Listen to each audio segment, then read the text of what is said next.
حسین ابن علی یا حسین ابن علی یا حسین ابن علی.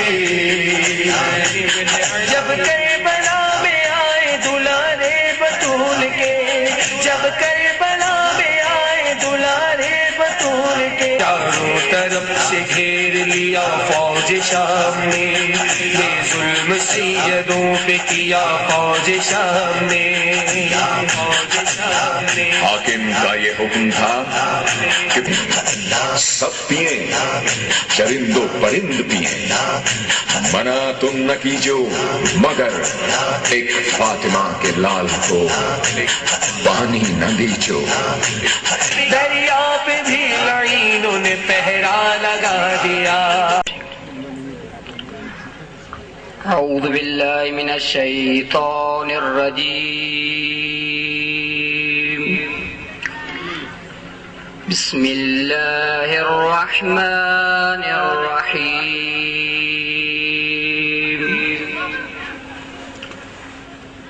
قد افلح المؤمنون الذين هم في صلاتهم خاشعون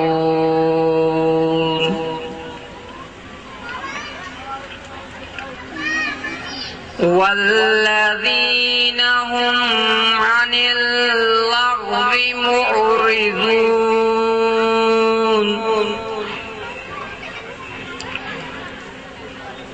والذين هم للزكاة فاعلون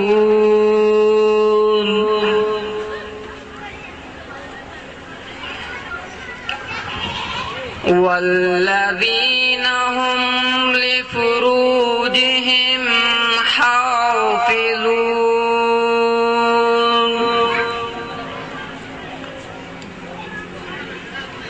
إلا على أزواجهم أو ما ملكت أيمانهم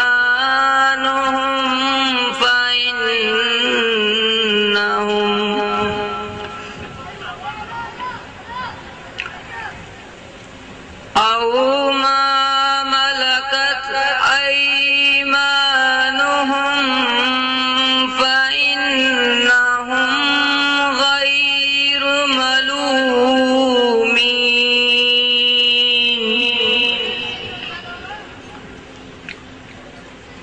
فمن ابتغى وراء ذلك فأولئك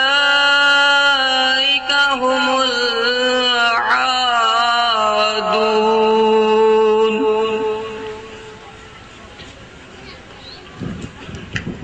والذين هم لأماناتهم وعهدهم راعون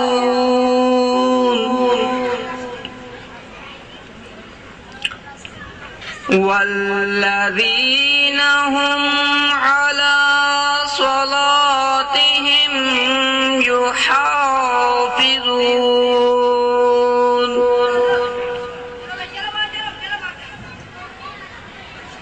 أولئك هم الوارثون. صدق اللہ العلی العظیم. اللہ کے نام سے شروع کرتا ہوں جو بڑا مہربان رحم کرنے والا ہے.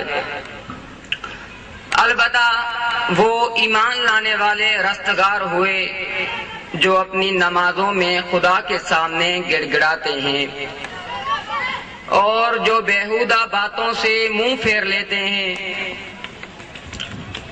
اور جو زکوٰۃ ادا کیا کرتے ہیں اور جو اپنی شرمگاہوں کو حرام سے بچاتے ہیں مگر اپنی بیویوں سے یا اپنی کنیزوں سے کہ ان پر ہرگز الزام نہیں ہو سکتا. پس جو شخص اس کے سوا کسی اور طریقے سے شہوت پرستی کی تمنا کرے تو ایسے ہی لوگ حد سے بڑھ جانے والے ہیں، اور اپنی امانتوں اور اپنے عہد کا لحاظ رکھتے ہیں، اور جو اپنی نمازوں کی پابندی کیا کرتے ہیں آدم کی اولاد میں، یہی لوگ سچے وارث ہیں۔ اللہم صلی علی محمد و آل محمد صلوات۔ تلاوت اور ترجمے کی سعادت حاصل کر رہے تھے مدرسہ حاضرہ کے طالب علم اشفاق حیدر۔ ایک شخص ہے کہ جس کا یقین ہے کہ سفر ہے شرط مسافر نواز بوتے رے، ہزارہا شجر سایہ دار راہ میں ہے۔ یہ سفر کیسا ہے جس کا ایک پڑاؤ یہ خمسہ بھی ہے۔ حجت الاسلام والمسلمین آغا حیدر علی جوادی آپ کا استقبال کرتے ہوئے اس حقیقت کی داستان آپ کو سنائیں گے۔ تشریف لائیے۔ صلوات پر محمد و آل محمد۔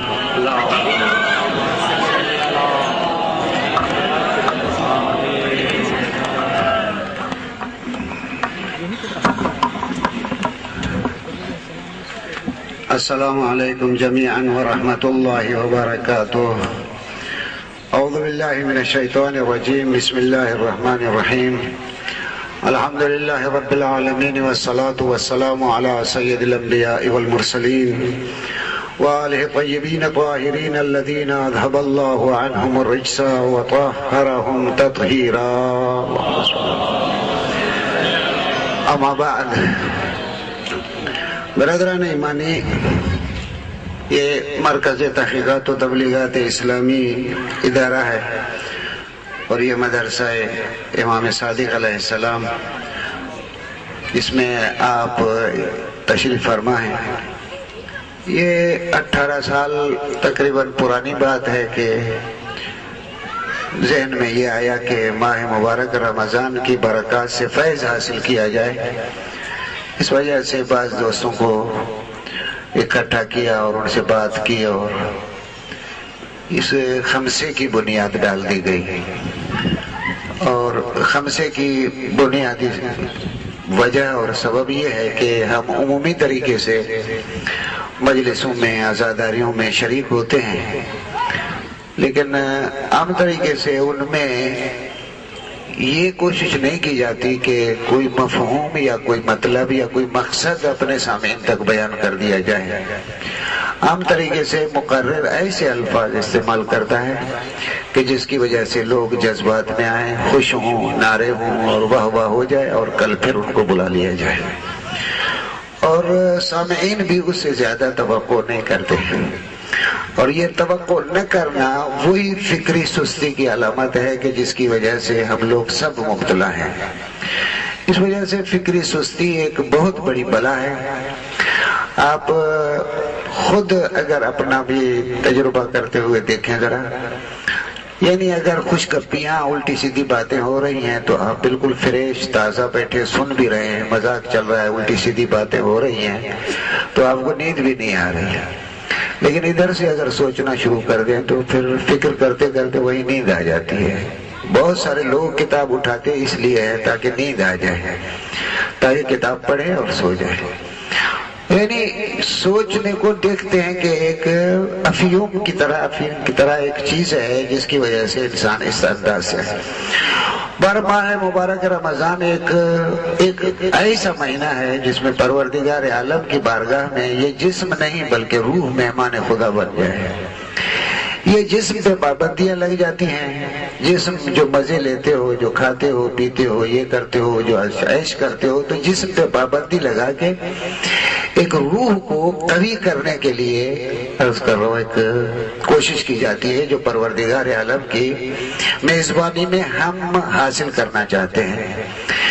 ہم اتفاق سے خود کو کہتے تو انسان ہیں، لیکن ہم پر حیوانیت غالب ہے، انسانیت غالب نہیں ہے، ہم 2 in 1 ہیں۔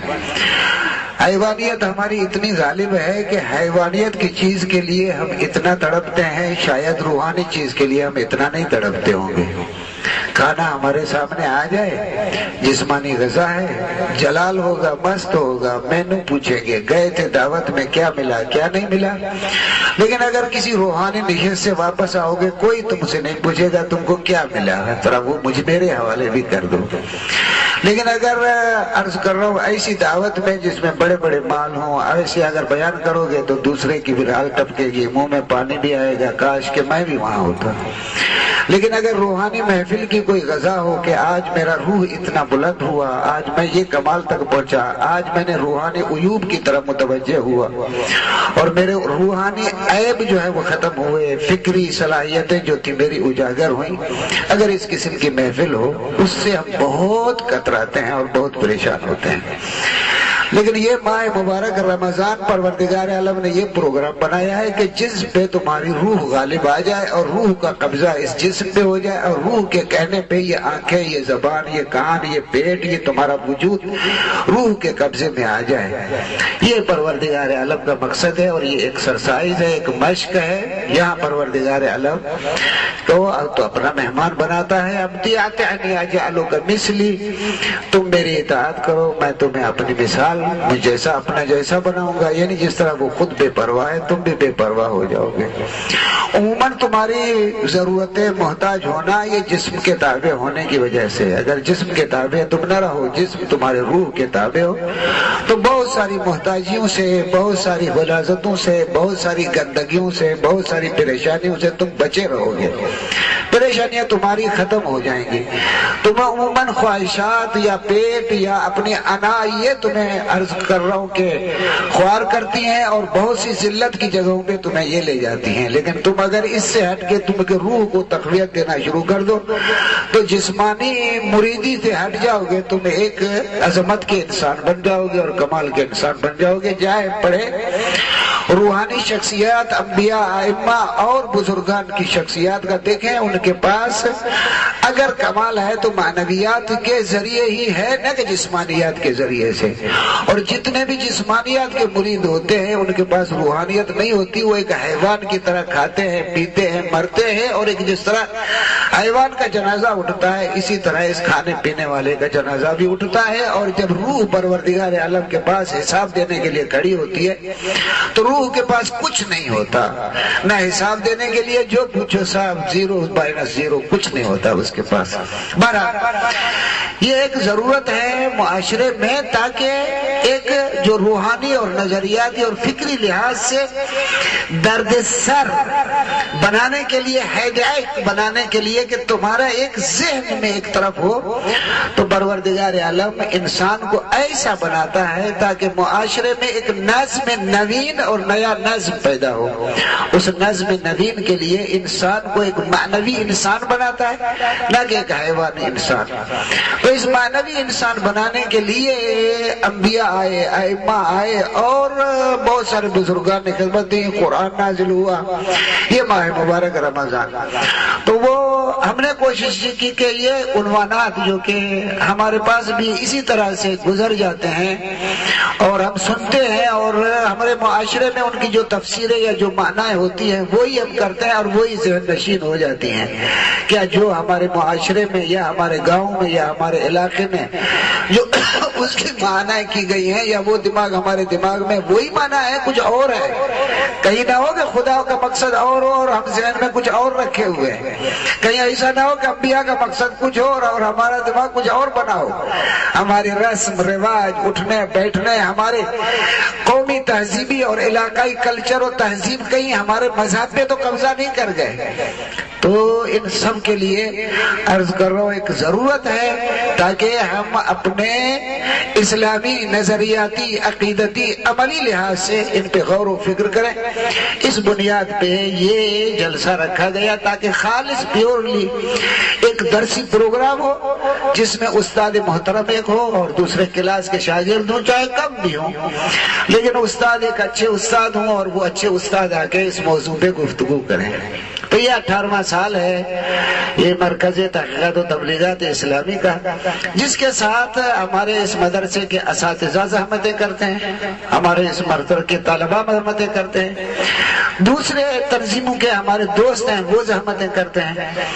ہمارے اصغریہ کے دوست زحمت کرتے ہیں، ہمارے امامیہ کے دوست زحمتیں کرتے ہیں، اس کے علاوہ شخصیات ہیں بہت اچھی، جس طرح مثلا چیئرمین ہے ہمارے اس عرض کر رہا ہوں کہ اس کمیٹی کے اور اس اجلاس کے اس خمسے کے برادر سید آصف علی شاہ صاحب، وہ دن رات وہ زحمتیں کر کے، اور دوسرے برادر ہمارے ہیں، اب نام لوں گا تو خود ہی ایک لمبی لسٹ ہو جائے گی، اس وجہ سے معذرت چاہتا ہوں۔ بہرحال یہ سب کے تعاون سے اور تمام کی مددوں سے، رفاقتوں سے یہ پروگرام جوڑا گیا ہے، اور اس میں کوشش کرتے ہیں کہ ہم اچھے مقرر جو موضوع کو عرض کر رہا ہوں کہ تو بالا کر کے اس کی ڈیپ تک آپ کو لے جائیں اور اس کی فکری حد تک آپ کو لے جائیں، اور آپ کو ایک ہم شاگرد حساب کرتے ہیں کہ جب وہ استاد آئیں تو آپ یہ کلاس میں بیٹھے ہوئے ہیں، آپ یہ نہیں سنیں کہ کوئی لفاظیاں کوئی لچھے دار باتیں سننے بیٹھے ہوئے ہیں اور واہ واہ کریں اٹھ کے چلے جائیں، ایسا نہیں کریں۔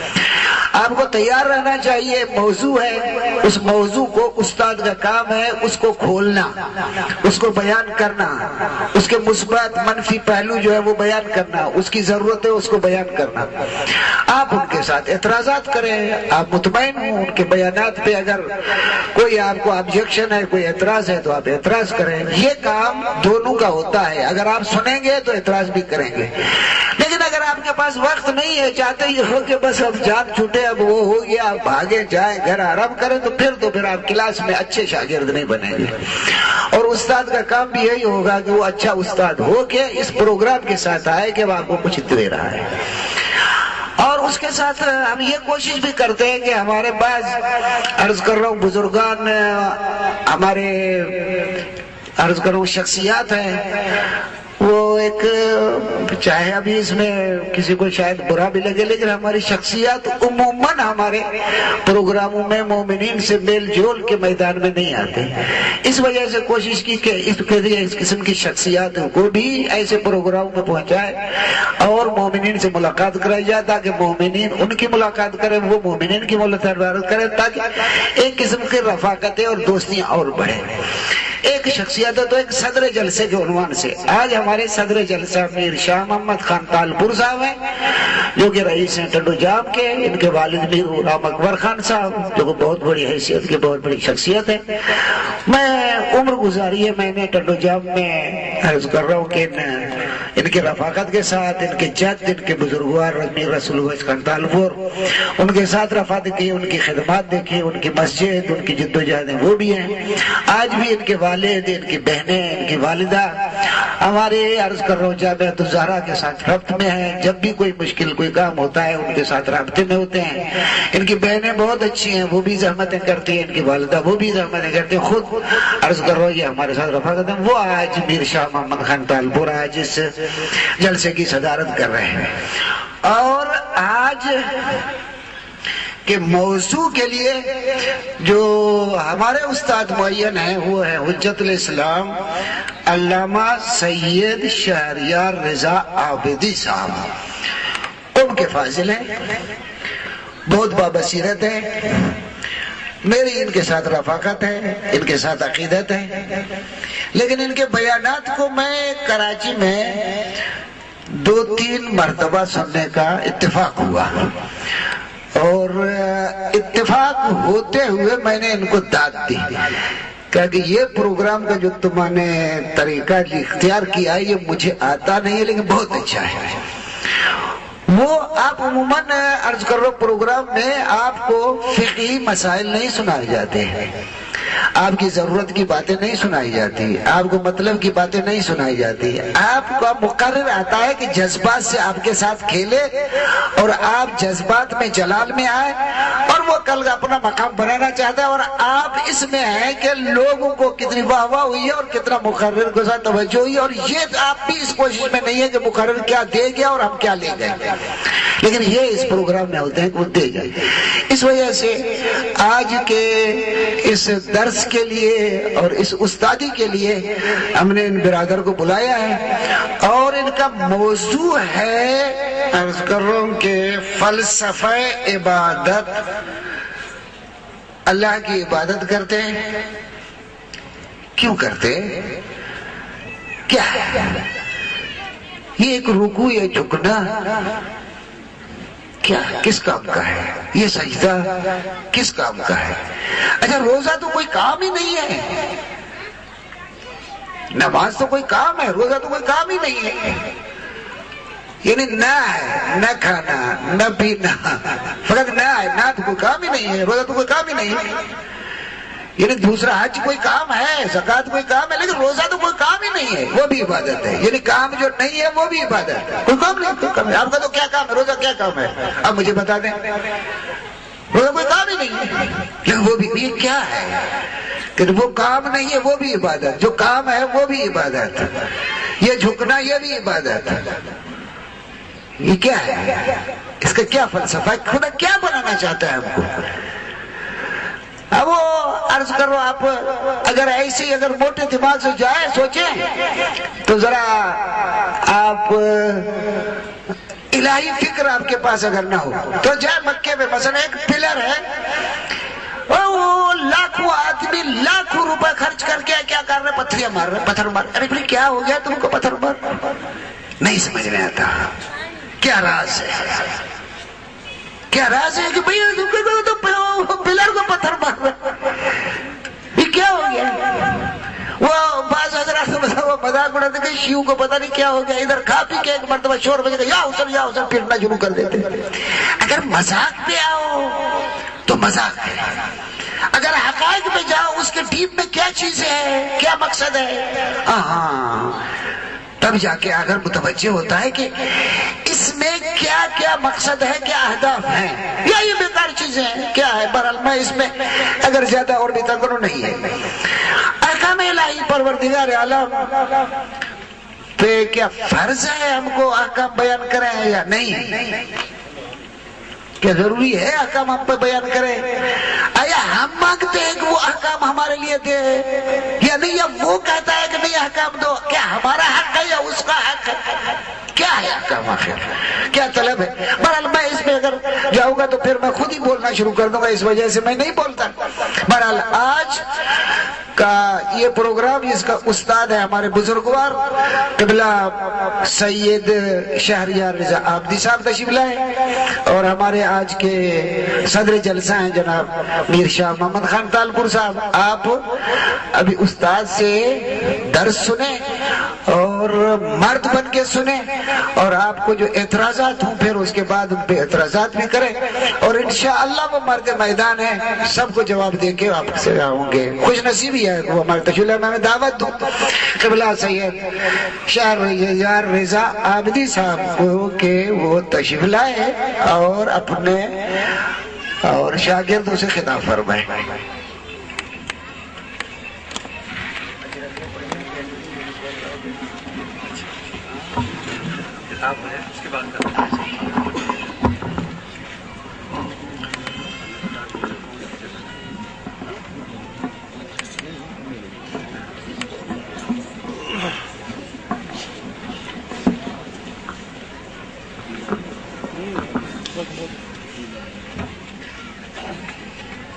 السلام علیکم. بسم اللہ الرحمن الرحیم. الحمد للہ الذی هو الاول والآخر والظاہر والباطن، والصلاة والسلام على اشرف الانبیاء والمرسلین سیدنا ومولانا ومقتدانا ابی القاسم محمد وعلى اہل بیتہ الطیبین الطاہرین المعصومین، سیما بقیت اللہ فی الاراضین مہدی المنتظر، ارواحنا وارواح العالمین لتراب مقدمہ الفداء، ولعنۃ اللہ علی اعدائہم ومنکری فضائلہم وغاصب حقوقہم الى قیام یوم الدین. وقال اللہ تعالی وهو اصدق القائلین یا ایها الذین آمنوا کتب علیکم الصیام کما کتب علی الذین من قبلکم لعلکم تتقون. صلوات.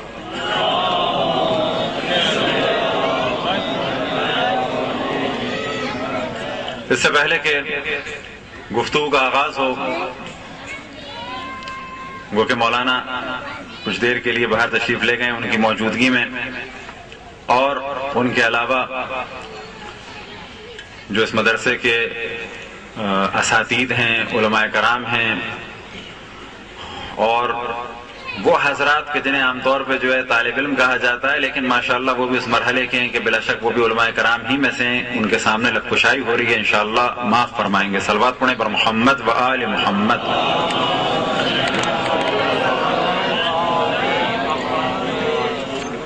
پہلے مرحلے میں التماس سورہ فاتحہ کی تمام مومن و مومنات کے لیے، تمام علماء کرام، مراجع الزام اور تمام شہداء ملت کے لیے، اور خصوصاً مولانا سید علی موسوی صاحب کے لیے، اور خصوصاً دو اور حضرات کی جانب توجہ دلائیں کہ ان کے بعد کہا جا سکتا ہے کہ اس سرزمین اور خطے میں تیسرے فرد مولانا حیدر علی جوادی صاحب ہیں کہ خداوند تبارک و تعالیٰ ان کی توفیقات میں اضافہ فرمائے، ان کو طول عمر عطا فرمائے، ان کا سایہ قائم و دائم رکھے۔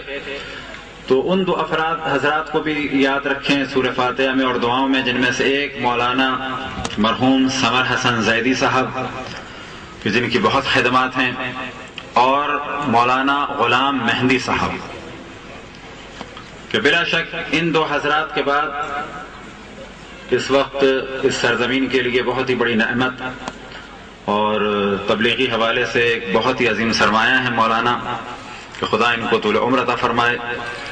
اور التماس ہے کہ ان تینوں بزرگان کے لیے اور باقی تمام اپنے آباء و اجداد کے درجات کی بلندی کے لیے، رحم اللہ من قرأ الفاتحہ۔ بسم اللہ الرحمن الرحیم، الحمد للہ رب العالمین، الرحمن الرحیم، مالک یوم الدین، إياك نعبد وإياك نستعين، اهدنا الصراط المستقيم، صراط الذين أنعمت عليهم غير المغضوب عليهم ولا الضالين۔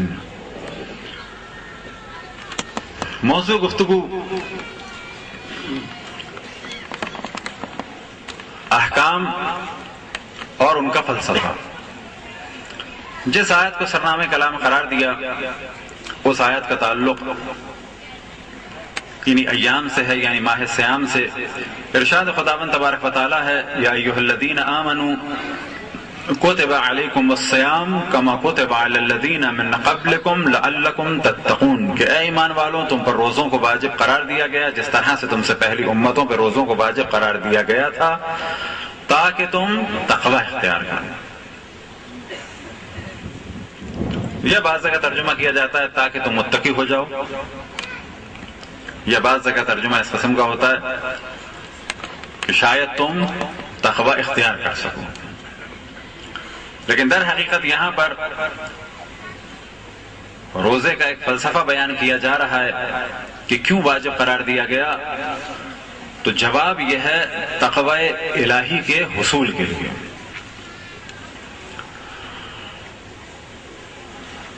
اب اگر اس آیت پہ دقت کی جائے تو پہلے مرحلے پہ اللہ سبحانہ و تعالیٰ کا ارشاد ہے، یا ایھا الذین آمنوا کتب علیکم الصیام، اے ایمان والوں۔ تو یہاں مخاطب گو کہ پہلے مرحلے میں عموماً تمام انسان ہیں، لیکن اس قول کو قبول وہ کر رہے ہیں کہ جو ایمان لا چکے ہیں۔ لہذا قرآن مجید میں اللہ سبحانہ و تعالیٰ کا جو خطاب ہے وہ در حقیقت انسان سے ہے۔ اب ان میں سے کچھ انسان قول خداوند تبارک و تعالیٰ کا احترام کرتے ہیں اور قبول کرتے ہیں، تو ان کو بعض جگہ خصوصاً مخاطب کیا گیا ہے، جیسے کہ اس آیت میں یا ایھا الذین آمنوا، اور پھر حکم ارشاد فرمایا یا ایھا الذین آمنوا کتب علیکم الصیام، تم پر روزوں کو واجب قرار دیا گیا۔ تو یہاں سے واضح پتہ چل رہا ہے کہ شریعت رسول اللہ صلی اللہ علیہ وسلم میں ایک حکم بیان کیا جا رہا ہے، اور یہ حکم اس زمانے میں بیان ہو رہا ہے، اور روزے کو واجب قرار دیا گیا، پھر اس کے بعد چند اس کے احکام بیان ہوئے، لیکن ساتھ میں ایک اور جانب توجہ دلائی، اور وہ توجہ اس جانب کما کتب علی الذین من قبلکم، کہ جس طرح سے تم سے پہلی امتوں پہ روزوں کو واجب قرار دیا گیا تھا۔ پس معلوم ہوا کہ روزہ مخصوص نہیں ہے اسلام سے، یہ سابقہ امتوں میں بھی تھا۔ حتیٰ خود لفظ صوم کہ جو اس وقت قرآن مجید میں ہے یہ در حقیقت عبری ہے، ہبرو ورڈ ہے. آج بھی یہودیوں میں لفظ صوم استعمال ہوتا ہے، لیکن شریعت مقدس محمدی میں اس روزے کی کچھ شرائط ہیں، وقت کے اعتبار سے بھی، واجب ہونے کے اعتبار سے بھی، صحیح ہونے کے اعتبار سے بھی کچھ شرائط ہیں. ان کے بغیر روزہ نہیں ہوگا، ان کے بغیر فقط بھوک ہوگی. بس پہلے مرحلے میں اس جانب بھی توجہ دلائیں کہ ماہ رمضان کے مسائل کے لیے خود ہم توجہ دلاتے ہیں، کراچی کے مختلف مدارس میں یہاں بھی توجہ دلا دیتے ہیں کہ اس میں ہمیں بھی ثواب ملے گا اور باقی خواہران اور برادران کو بھی ثواب ملے گا کہ ماہ رمضان سے ریلیٹڈ مسائل کو شعبان کے مڈ میں، وسط میں یا اینڈ میں ضرور بیان کریں تاکہ پہلا روزہ شرائط کے ساتھ ہو سکے مومنین کا. عموماً ہمارے یہاں ماہ رمضان سے ریلیٹڈ گفتگو ماہ رمضان میں ہوتی ہے، اور بعض دفعہ ایک شخص کو 20ویں روزے میں پتہ چلتا ہے کہ میرے روزے باطل تھے. تو اب وہ کہ موضوع ہمارا الگ ہے، لیکن اس جانب توجہ دلانا امر بالمعروف اس وقت اس عنوان سے ہم پر لازم ہے، اور آپ پر بھی لازم ہے کہ اس جانب توجہ دیں کہ ہر وہ مسئلہ کہ جو ریلیٹڈ ہے آپ سے اس کا جاننا ضروری ہے. کیا مراد ریلیٹڈ سے؟ مراد یہ کہ جو بھی مسئلہ آپ سے تعلق رکھتا ہے. مثال کے طور پہ روزے کے حوالے سے کہا جا سکتا ہے کہ روزوں کے کچھ خاص مسائل ہیں، خواتین کے کچھ خاص مسائل ہیں، سفر کے اگر آپ کو سفر پہ نہیں جانا ہے تو آپ پر واجب نہیں ہے مسائل روزہ اور مسائل سفر کو جاننا. اسی طریقے سے مردوں پر واجب نہیں ہے خواتین کے مسائل کو جاننا. اسی طریقے سے وہ خواتین کے جن کی عمر زیادہ ہو چکی ہے اور بعض خواتین کے مسائل سے اب ان کا تعلق نہیں ہے تو ان پر بھی جاننا واجب نہیں ہے فی الحال، لیکن ان پر بھی واجب ہوگا. کس اعتبار سے جاننا واجب ہوگا؟ تاکہ اگر ان کے روزے کم علمی کی وجہ سے قضا ہوئے ہیں تو وہ پھر ان کی قضا بجا لائیں. اسی طریقے سے کچھ کا تعلق ہے خاص موضوعات کا کہ جس کے بارے میں کنفرم ہے آپ نے سوئمنگ کرنی نہیں ہے، چلیں اتنا پتہ ہونا چاہیے کہ سر پانی میں نہیں ڈبونا. الٹی آپ جان بوجھ کے کرتے نہیں ہیں، بس یہ بھی آپ کو پتہ ہونا چاہیے کہ وہ جان بوجھ کے قے کرنے سے روزہ باطل ہوتا ہے. ہمارے عام طور پہ فقط ایک جانب توجہ ہوتی ہے اور وہ ہے کھانا اور پینا، جبکہ مبتلات صوم اور بھی ہیں. اور اس جانب بھی توجہ دلائیں کہ ہر چیز کے باطل کرنے والی کچھ چیزیں ہیں. وضو کو باطل کرنے والی کچھ چیزیں ہیں، نماز کو باطل کرنے والی کچھ چیزیں ہیں، روزے کو باطل کرنے والی کچھ چیزیں ہیں. یہ تصور کہ ہر حرام کام روزے کو باطل کرتا ہے، ہر حرام کام وضو کو یا نماز کو باطل کرتا ہے، یہ تصور غلط تصور ہے. اب اس کی مثال ہم دیں، فرض کریں خاتون وضو کرتی ہیں اور دوران وضو ان کا چہرہ، ان کا ہاتھ، ان کا سر نامحرم کے سامنے کھل جاتا ہے تو یہ عمل حرام ہے لیکن وضو صحیح ہے. ایک خاتون وضو کرتی ہیں بعد میں نامحرم کے سامنے آتی ہیں، کہا جائے گا یہ نامحرم کے سامنے آنا حرام ہے لیکن وضو باطل نہیں ہوا. عمل حرام ہے لیکن اس سے وضو باطل نہیں ہوا. ہاتھ ملاتی ہیں کسی نامحرم سے، یہ ہاتھ ملانا حرام ہے لیکن وضو باطل نہیں ہوا. تو کچھ مبتلات صوم ہیں جن کے بارے میں جاننا چاہیے، اور مسائل کے اعتبار سے توجہ دلانے کے لیے بس جو مبتلات ہیں گھروں میں آپ کے توزیع مسائل ہونی چاہیے. کم ترین ذمہ داری یہ ہے کہ آپ جان لیں کہ کیا کیا چیزیں روزے کو باطل کرتی ہیں. کچھ چیزیں آپ سے ریلیٹڈ ہیں، کچھ چیزیں ریلیٹڈ نہیں ہیں. جو چیزیں ریلیٹڈ نہیں ہیں بے شک ان کو نہ پڑھیں، جو چیزیں ریلیٹڈ ہیں ان کا جاننا واجب ہے. دو اہم چیزوں کی جانب توجہ دلائیں کہ جو کہ اس موضوع پہ عام طور پہ اس میں گفتگو کرتے ہوئے لوگ شرم محسوس کرتے ہیں کہ نماز اور روزے کی شرائط میں سے شرط یہ ہے کہ غسل صحیح کیا ہوا. اب یہاں پر تفصیل ہم نہیں بیان کریں گے کہ کچھ غسل مخصوصاً خواتین کے ہیں، کچھ مشترک ہیں. بس ان کی فہرست بھی، ان کی ترتیب بھی جاننی چاہیے، ان کے بارے میں جاننا چاہیے اور یہ جان لیں کہ اگر ان غسلوں کو صحیح طریقے سے ادا نہیں کیا تو یہ سارے روزے جو اب تک رکھے ہیں حتیٰ چند سالوں میں یہ سب باطل ہیں. بس یہ جان لیں کہ غسل کی جانب خاص توجہ ہے. لوگ حج کر کے آ جاتے ہیں لیکن ان کے حج باطل ہوتے ہیں بعض دفعہ، کیونکہ ان کو معلم صرف اتنا کہتا ہے کہ طواف کی شرائط میں سے ایک شرط یہ ہے کہ غسل کیا ہوا ہو اور وضو کیا ہوا ہو۔ جواب میں حاجی کہتا ہے کہ ہاں میں نے غسل بھی کیا ہوا ہے، وضو بھی کیا ہوا ہے۔ بعد میں پوچھا جائے اس سے کہ غسل کا طریقہ بتاؤ، وضو کا طریقہ بتاؤ، تو آپ کو تعجب ہوگا۔ بہت سارے ایسے افراد ہیں حج کر کے آ گئے لیکن ان کا حج باطل تھا۔ وجہ کیا تھی؟ غسل انہوں نے کیا تھا لیکن غسل صحیح نہیں تھا، وضو کیا تھا، وضو صحیح نہیں تھا۔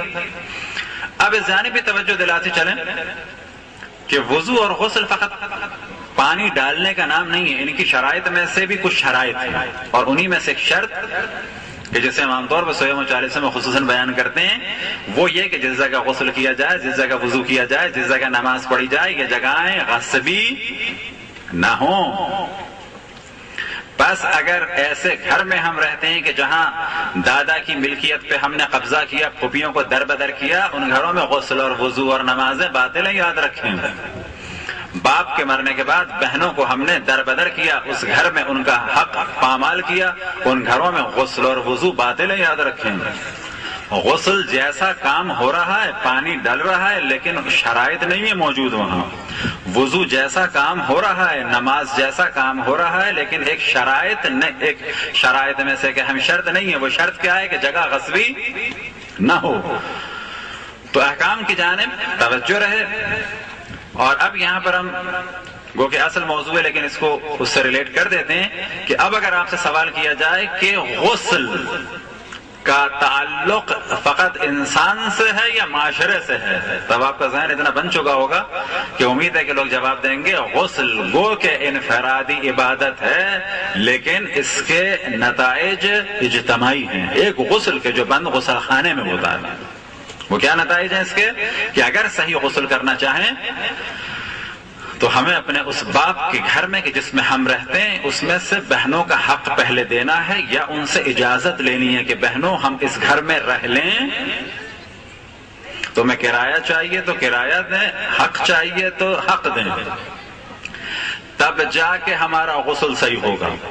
غسل معمولی چیز نہیں ہے، تب جا کے نماز صحیح ہوگی۔ تو معلوم ہوا کہ اسلامی احکام کی جو شرائط ہیں ان میں بہت وسعت ہے، اس میں ایک عادلانہ نظام کے لیے زمین ہموار کی جا رہی ہے۔ ایک روزہ رکھنے کے لیے صحیح غسل، صحیح غسل کے لیے صحیح اور مباح جگہ۔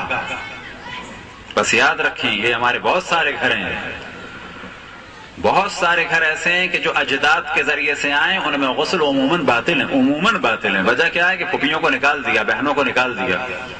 یہ موضوع کیوں ڈسکس کر رہے ہیں کہ اس وقت ہم ایسی سرزمین پہ ہیں کہ جہاں پر ذمہ داری نظام ہے۔ اتفاق سے یہی پرابلم، عیناً یہی پرابلم، بالکل یہی پرابلم انڈیا میں ہمارے گاؤں دیہاتوں میں ہے، بالکل یہی پرابلم کہ واضح کہا جاتا ہے کہ گھر کس کا ہے؟ لڑکوں کا۔ یہ ایک مسلمان کا جملہ نہیں ہونا چاہیے۔ گھر ہے وارثوں کا، وارث جتنے بھی ہیں، بیٹے بھی بیٹیاں بھی، اس کی کٹلری، اس کی کراکری، اس کے ڈیکوریشن پیسز، اس کے گملے، پردے، صوفے، ہر چیز میں وارث شامل ہیں۔ وارث فقط بیٹے نہیں ہوتے، وارث بیٹیاں بھی ہوتی ہیں۔ وارث فقط وہ بیوی نہیں ہوتی جو رہ رہی ہے، وہ بیویاں بھی ہیں جو اور گھروں میں رہ رہی ہیں، سب وارث ہیں۔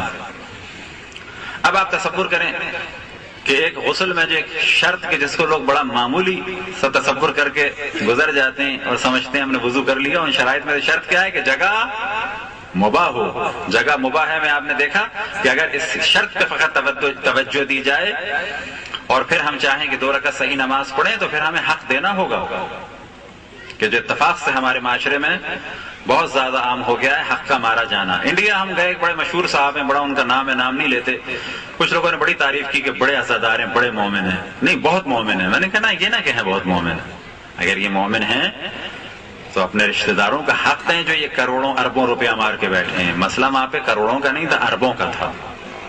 میں نے کہا وہ دیں اپنی چچا کی اولاد کو۔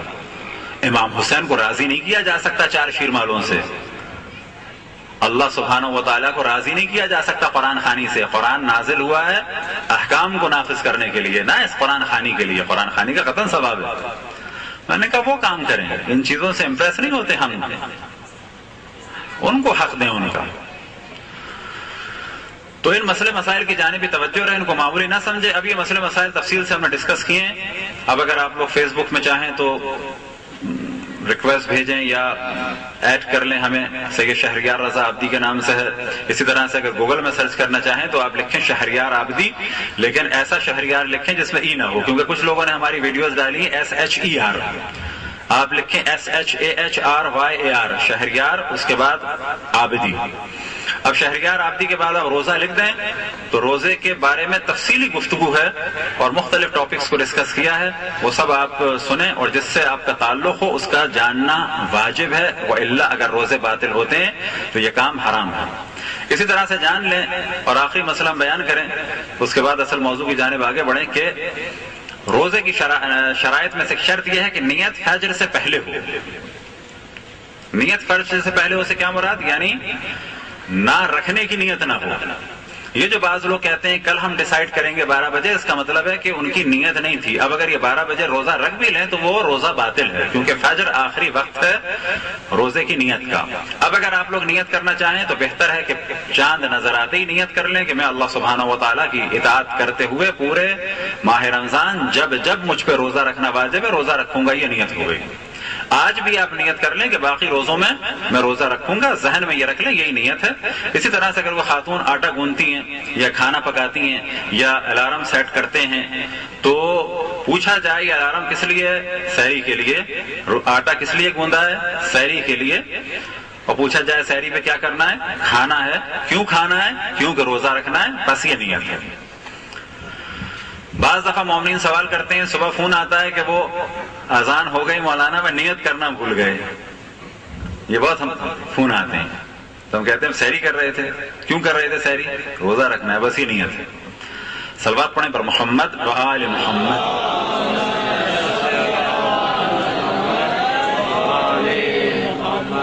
تو یہ ہم نے مختصر سے مسائل بیان کیے, کیونکہ اس وقت یہ مسائل بیان کرنا ہم پر بھی واجب تھا تاکہ لوگوں کے مومنین کے سننے والوں کے روزے صحیح ہوں. آپ پر بھی واجب ہے. اور گھر جانے کے بعد فوز المسائل کھولیں اور روزوں کا انڈیکس دیکھیں, جو آپ سے موضوع ریلیٹڈ ہو اس کو جانیں تاکہ آپ کا اگلا روزہ صحیح ہو. اگر آپ گھر جا کے بے شک 2 جز پڑھ لیں قرآن مجید کے اور اگلا آپ کا روزہ باطل ہو جائے تو اسلام ایسی جگہ پر کہتا ہے کہ اپنی عبادت کو صحیح کرو, یعنی واجبات پہ توجہ دو, مستحبات کا موقع اس کے بعد کا ہے. خداوند تبارک و تعالیٰ کا ارشاد ہے کہ جس کی جانب توجہ دلائی, یا ایھا الذین آمنوا کتب علیکم الصیام کما کتب علی الذین من قبلکم لعلکم تتقون. سورہ بقرہ آیت نمبر 183. اب یہاں پر اصل موضوع تقوی الہی. تقوی الہی کو بھی وسعت دیں. بعض روایتوں میں آپ کو روزے کے بارے میں یہ موضوع ملے گا تاکہ بھوک کا احساس ہو, غریبوں کی بھوک کا احساس ہو. لیکن قرآن مجید نے ایک وسیع مفہوم دیا, لعلکم تتقون. اس تقوی کے ضمن میں اقتصادی تقوی بھی آ جائے گا, سیاسی تقوی بھی آ جائے گا, معاشرتی تقوی بھی آ جائے گا. ہر قسم کا تقوی, یعنی ہر وہ چیز کہ جو اللہ سبحانہ و تعالیٰ نے ہم سے طلب کی ہے اور اس سے ریلیٹڈ ہے, وہ سب اس میں آ جائے گا. تو یہاں پر تقوی سے عبادت یہ نہیں ہے کہ اس کی گردن ٹیڑھی ہو جائے گی, دعائیں زیادہ پڑھنے لگے گا. تقوی کا در حقیقت مفہوم یہ ہے کہ اللہ سبحانہ و تعالیٰ کی بندگی, جو اللہ سبحانہ و تعالیٰ نے واجب قرار دیا ہے اس پر عمل کرنا, اور جس چیز سے روکا ہے اس سے رک جانا. حضرت آیت اللہ عظمہ بہجت رضوان اللہ تعالیٰ علیہ سے بعض دفعہ لوگ سوال کرتے تھے. ایک دفعہ خود ہم نے بھی سوال کیا کہ نصیحت فرمائیں, تو ان کی نصیحت یہی تھی واجبات پر عمل کرو اور حرام سے بچو. حقیقت یہ ہے کہ یہ ایک بہت ہی جامع نصیحت ہے, اور تمام انبیاء کا شریعت سے ریلیٹڈ جو پیغام ہے وہ یہی ہے کہ واجبات پر عمل کرو اور حرام سے بچو. کسی نے ان سے ایک دفعہ سوال کیا کہ ہمیں عرفان کے بارے میں بتائیں, تو آپ نے فرمایا آن چہرہ کے میدانید عمل کنید ان تمام عرفان است. ہم سب اپنی ہی نگاہوں میں ذلیل ہو جائیں گے اگر ہم لکھنا شروع کریں کہ ہم کیا کیا جانتے ہیں. ہم اپنی نگاہوں میں ذلیل ہو جائیں گے کہ ہم بہت کچھ جانتے ہیں, اور اس کے بعد یہ دیکھیں کہ اس میں سے کتنے پہ عمل کرتے ہیں. ہم کیا جانتے ہیں تو معلوم ہوگا کہ ہم بہت جانتے ہیں. ہم میں سے ہر آدمی بہت جانتا ہے, لیکن عمل کے وقت اندازہ ہوگا کہ نہیں, عمل ہمارا کم ہے. آقا کیا فرماتے ہیں, آن چرا کے میدانید عمل کنید ان تمام عرفان است. جو تم جانتے ہو اس پہ عمل کرو, یہ تمام عرفان ہے. ایک دفعہ مشہد میں ایک صاحب ان سے بحث کر رہے تھے تو ہم لوگ بھی بیٹھے تھے وہاں، تو یہی سوچ رہے تھے یہ سمجھ رہے ہیں کہ شاید کوئی عام مولانا ہے، یہ تو اس وقت بحث کے موڈ میں لگ رہے ہیں. تو بعد میں کہا کہ اچھا اس کے بعد بتائیں کیا ہو، یعنی واجبات پر عمل اور حرام سے بچنے کے بعد کا کیا مرحلہ ہے. تو انہوں نے مسکرا کے جواب دیا کہ انشاءاللہ یہ کر لو، جب کر لو گے تو انشاءاللہ پھر بتائیں گے، کیونکہ یہ جو پہلا مرحلہ ہے واجبات پر عمل اور حرام سے بچنا، یہ سب سے اہم مرحلہ ہے. بس اس جانب سب سے پہلے مرحلے میں توجہ رہے، اور یہی ہے تقوی الہی در حقیقت. اب یہ تقوی الہی بلا شک زیادہ سے زیادہ ہوگی معرفت خداوند تبارک و تعالیٰ کی وجہ سے. جتنا اللہ سبحانہ و تعالیٰ کی معرفت میں اضافہ ہوگا، خود بخود ان تمام جہتوں سے تقوی بھی بڑھنے لگے گا. ان تمام جہتوں سے تقوی بھی بڑھنے لگے گا. بس پہلے مرحلے میں اصول دین، دوسرے مرحلے میں احکام. پہلے مرحلے میں اللہ سبحانہ و تعالیٰ کی معرفت، دوسرے مرحلے میں اللہ سبحانہ و تعالیٰ کی عبادت. اب یہاں پر توجہ دلائیں، جو اصل موضوع ہے کہ ان احکام کے پیچھے کوئی نہ کوئی مصلحت ہے. ان احکام میں کوئی نہ کوئی مصلحت ہے، اور انہی مصلحتوں کی بنیادوں پر اللہ سبحانہ و تعالیٰ نے بعض احکام شرعی کو منسوخ کیا. اور جب بعض احکام کو منسوخ کیا اور اس کے بعد یا یہ کہ بعض احکام تدریجاً دنیا میں ختم ہو گئے، پھر اس کے بعد انبیاء کو مبعوث فرمایا، تو جن نبی نے دوبارہ جو ہے کام کیا تو انہیں بعض دفعہ کہا گیا نئی شریعت، لیکن در حقیقت شریعت ایک ہی ہے. ان الدین عند اللہ الاسلام. زمانے کے تقاضے کے اعتبار سے احکام بدلے ہیں لیکن شریعت ایک ہے. بہت سارے گناہ جو اس وقت ہمارے یہاں حرام ہیں، جنسی گناہ، اسی طرح سے سود، یہ تمام ادیان میں ممنوع تھا. کوئی بھی شریعت کسی نبی کی ایسی نہیں تھی کہ جس میں بعض جنسی گناہ جائز ہوں یا شراب جائز ہو. کسی نبی کی شریعت میں نہیں تھا. کچھ احکام میں رد و بدل آیا، کچھ احکام میں.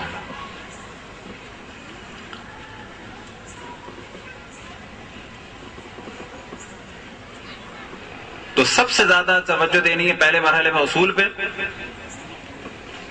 اور جب احکام کا ذکر ہو یعنی معرفت خداوند تبارک و تعالی، اور ساتھ ہی کس میں پھر موضوع آ جاتا ہے عمل کا، کہ شرائط کے ساتھ عمل کیا جائے تو اتنا ہی عمل بہتر ہوگا جتنی معرفت ہوگی. معرفت کا کیا دخل ہے؟ ہم میں سے ایک بہت بڑی تعداد، اللہ سبحانہ و تعالیٰ کا شکر ہے کہ بہت سارے گناہ نہیں کر سکتی، بچتے ہیں. کیوں بچتے ہیں؟ فوراً ذہن میں آتا ہے اللہ ناراض ہوگا. بعض گناہ ہم نارمل بنا لیتے ہیں اپنے لیے، خدا ہم سب کو محفوظ رکھے، لیکن اللہ کا شکر ہے کہ بہت سارے گناہوں سے ہم بچتے ہیں. اور اس میں سب سے اہم چیز کیا ہے؟ اللہ سبحانہ و تعالیٰ کی وہ معرفت کہ جو ہم رکھتے ہیں، جو بہت زیادہ نہیں ہے لیکن پھر بھی ایک خوف سا آتا ہے کہ اللہ ناراض ہوگا، یا یہ خوف آتا ہے کہ اللہ کہیں اس کے بدلے فوراً تنبیہ نہ کر دے ہمیں. یعنی اس وقت کسی کو دھتکاریں تو کہیں ایسا نہ ہو کہ ہمارے اوپر کوئی بلا آ جائے. تو یہ بھی بالآخر ایک معرفت خدا کا جلوہ ہے کہ ہمیں معلوم ہے کہ اللہ تنبیہ کر سکتا ہے. اب یہ جتنی معرفت بڑھے گی اتنی عبادت بہتر سے بہتر ہوتی چلی جائے گی. بس عبادت کی بہتری کا اصل تعلق ہے معرفت سے، لیکن عمل کے صحیح ہونے کا تعلق ہے یہ جاننے سے کہ شرائط کے ساتھ ہوا یا نہیں ہوا. ایک عام تصور جو پایا جاتا ہے دنیا میں کہ جب گفتگو ہوتی ہے احکام کی حکمت کے بارے میں یا علت کے بارے میں، اور اسے اگر جنرلی کہا جائے فلسفہ احکام کے بارے میں، تو عموماً لوگ کوشش کرتے ہیں کوئی میڈیکلی یا سائنسی موضوع لے کے آئیں. تو یہ ایک بہت بڑی غلطی ہے کہ احکام خداوند تبارک و تعالی کے فلسفے کے طور پر ہمیشہ کوئی سائنسی یا میڈیکل کے موضوع کو لایا جائے. ہم کیا کہہ رہے ہیں؟ غلطی ہے ہمیشہ. بلکہ یہاں پر کہنا چاہیے کہ اللہ سبحانہ و تعالیٰ نے جو بھی حکم دیا ہے اس کے پیچھے ایک سبب ہے، حکمت ہے، علت ہے، کیا یہ کہ حکم کا فلسفہ.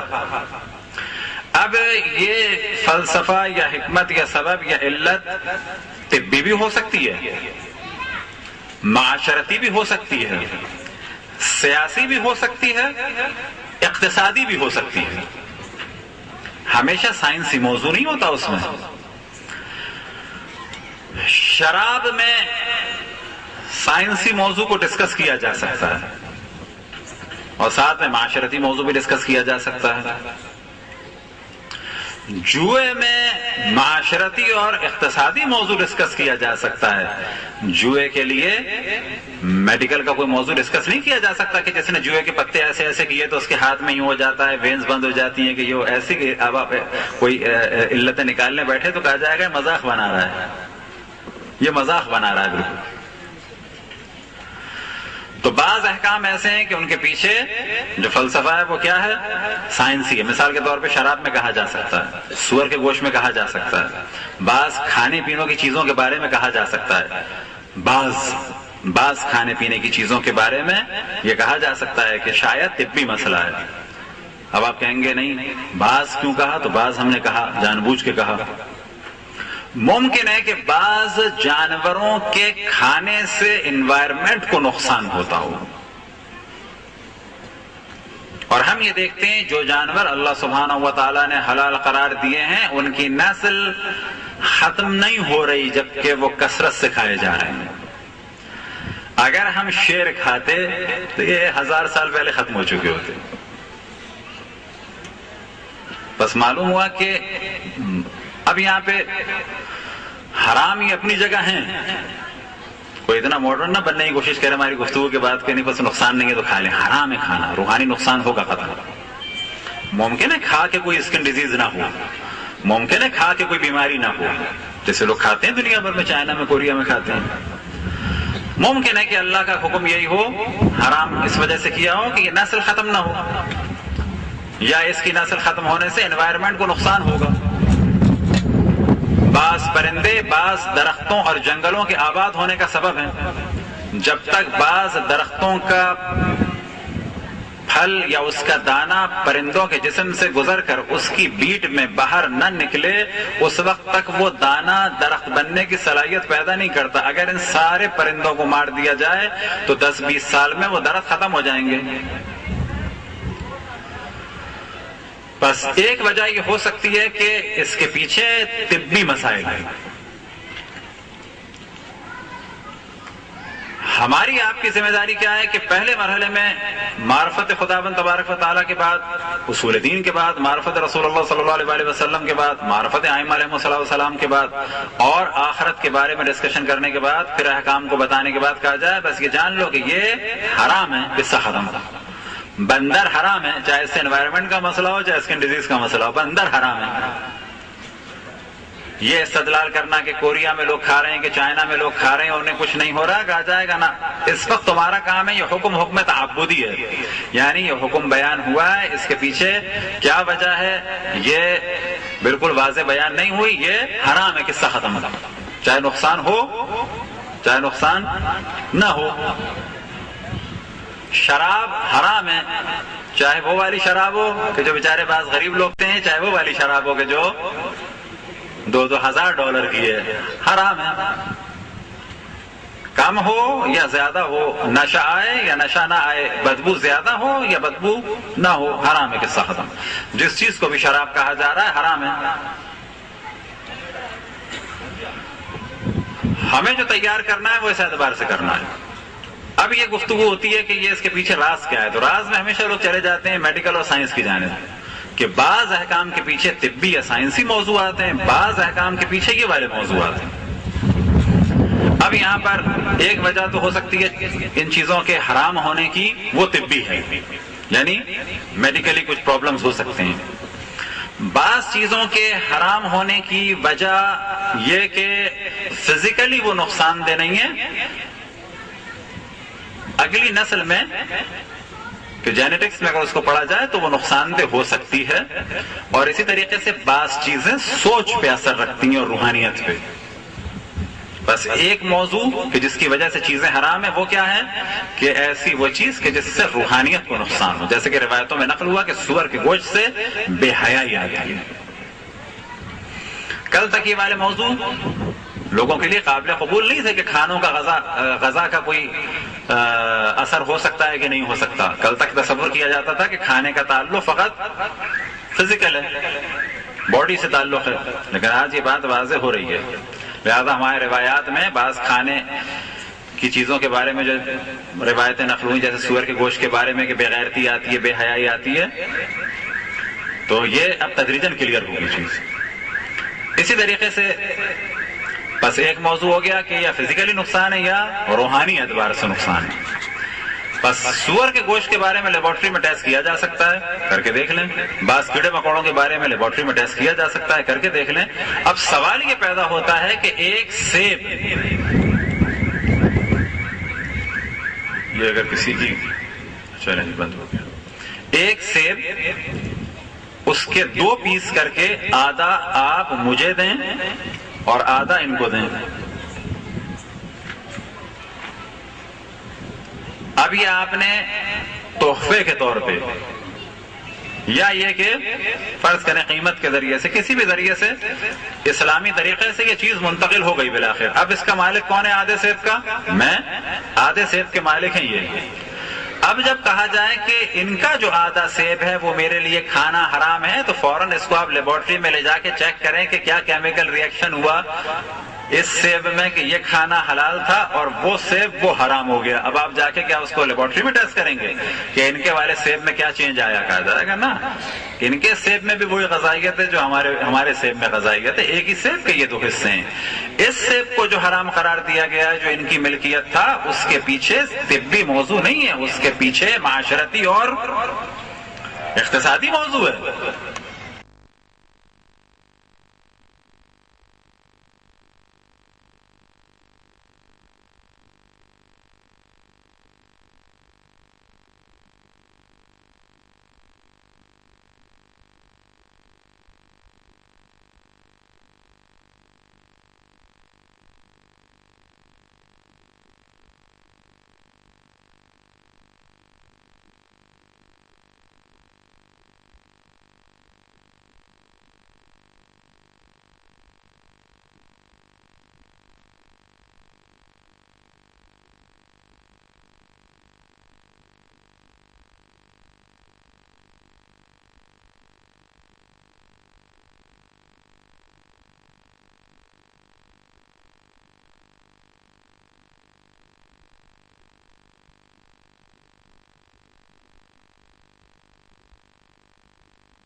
یہ تمہارے خلاف استعمال کریں گے.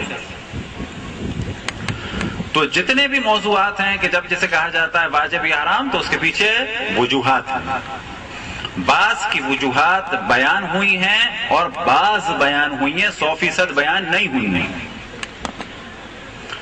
اور بعض کی وجوہات بھی بیان نہیں ہوئی. اور بیان نہ کرنے کی وجہ کیا ہے؟ ایک تو لوگ اس پہ فکر کریں، لیکن سب سے اہم چیز ہے کہ ہم اللہ سبحانہ و تعالیٰ کے حدود میں رہیں جو اس نے بتائے ہیں، بغیر یہ جانتے ہوئے ان کا فائدہ جانے کہ اللہ نے حرام کہا ہے بس ہمیں اس سے بچنا ہے. یہ بہترین عبادت ہے. اللہ نے اسے واجب قرار دیا ہے، یہ ہمیں کرنا ہے. اب اگر اس کا فائدہ پتہ چل گیا اور پھر وہ عبادت کی تو بھی ثواب ہے، لیکن اس میں 2 چیزیں شامل ہو جائیں گی کہ میں یہ کام کر رہا ہوں کیونکہ مجھے پتا ہے دل میں کہ یہ چھوڑوں گا تو میرا نقصان ہے، بس میں کر رہا ہوں. تو بعض جگہ اللہ سبحانہ و تعالیٰ نے ایک مومن کی روح کو قوی کرنے کے لیے اور اس کے تقوی کو بڑھانے کے لیے ان چیزوں کے حرام اور واجب ہونے کی وجوہات کو بیان نہیں کیا ہے، بعض جگہ بیان کیا ہے. مثال کے طور پہ ایک موضوع جس کو بعض دفعہ بڑے آرام سے کہہ دیا جاتا ہے جو خواتین کی عدت، بیوہ کی عدت یا طلاق کی عدت. بعض روایتوں میں بیان ہوا ہے کہ یہ اس وجہ سے ہے کہ اولاد میں اجتبا نہ ہو جائے. آیا واقعا عدت اسی چیز کے لیے آ جائے گا نا، روایتوں میں ہوا ہے بیان. یہ ایک وجہ ہے، ایک وجہ. اگر یہ وجہ ہوتی تو سوال کیا جائے کہ وہ خاتون جو حاملہ ہے اور 6واں 7واں 8واں مہینہ چل رہا ہے اس کی کیوں عدت ہے؟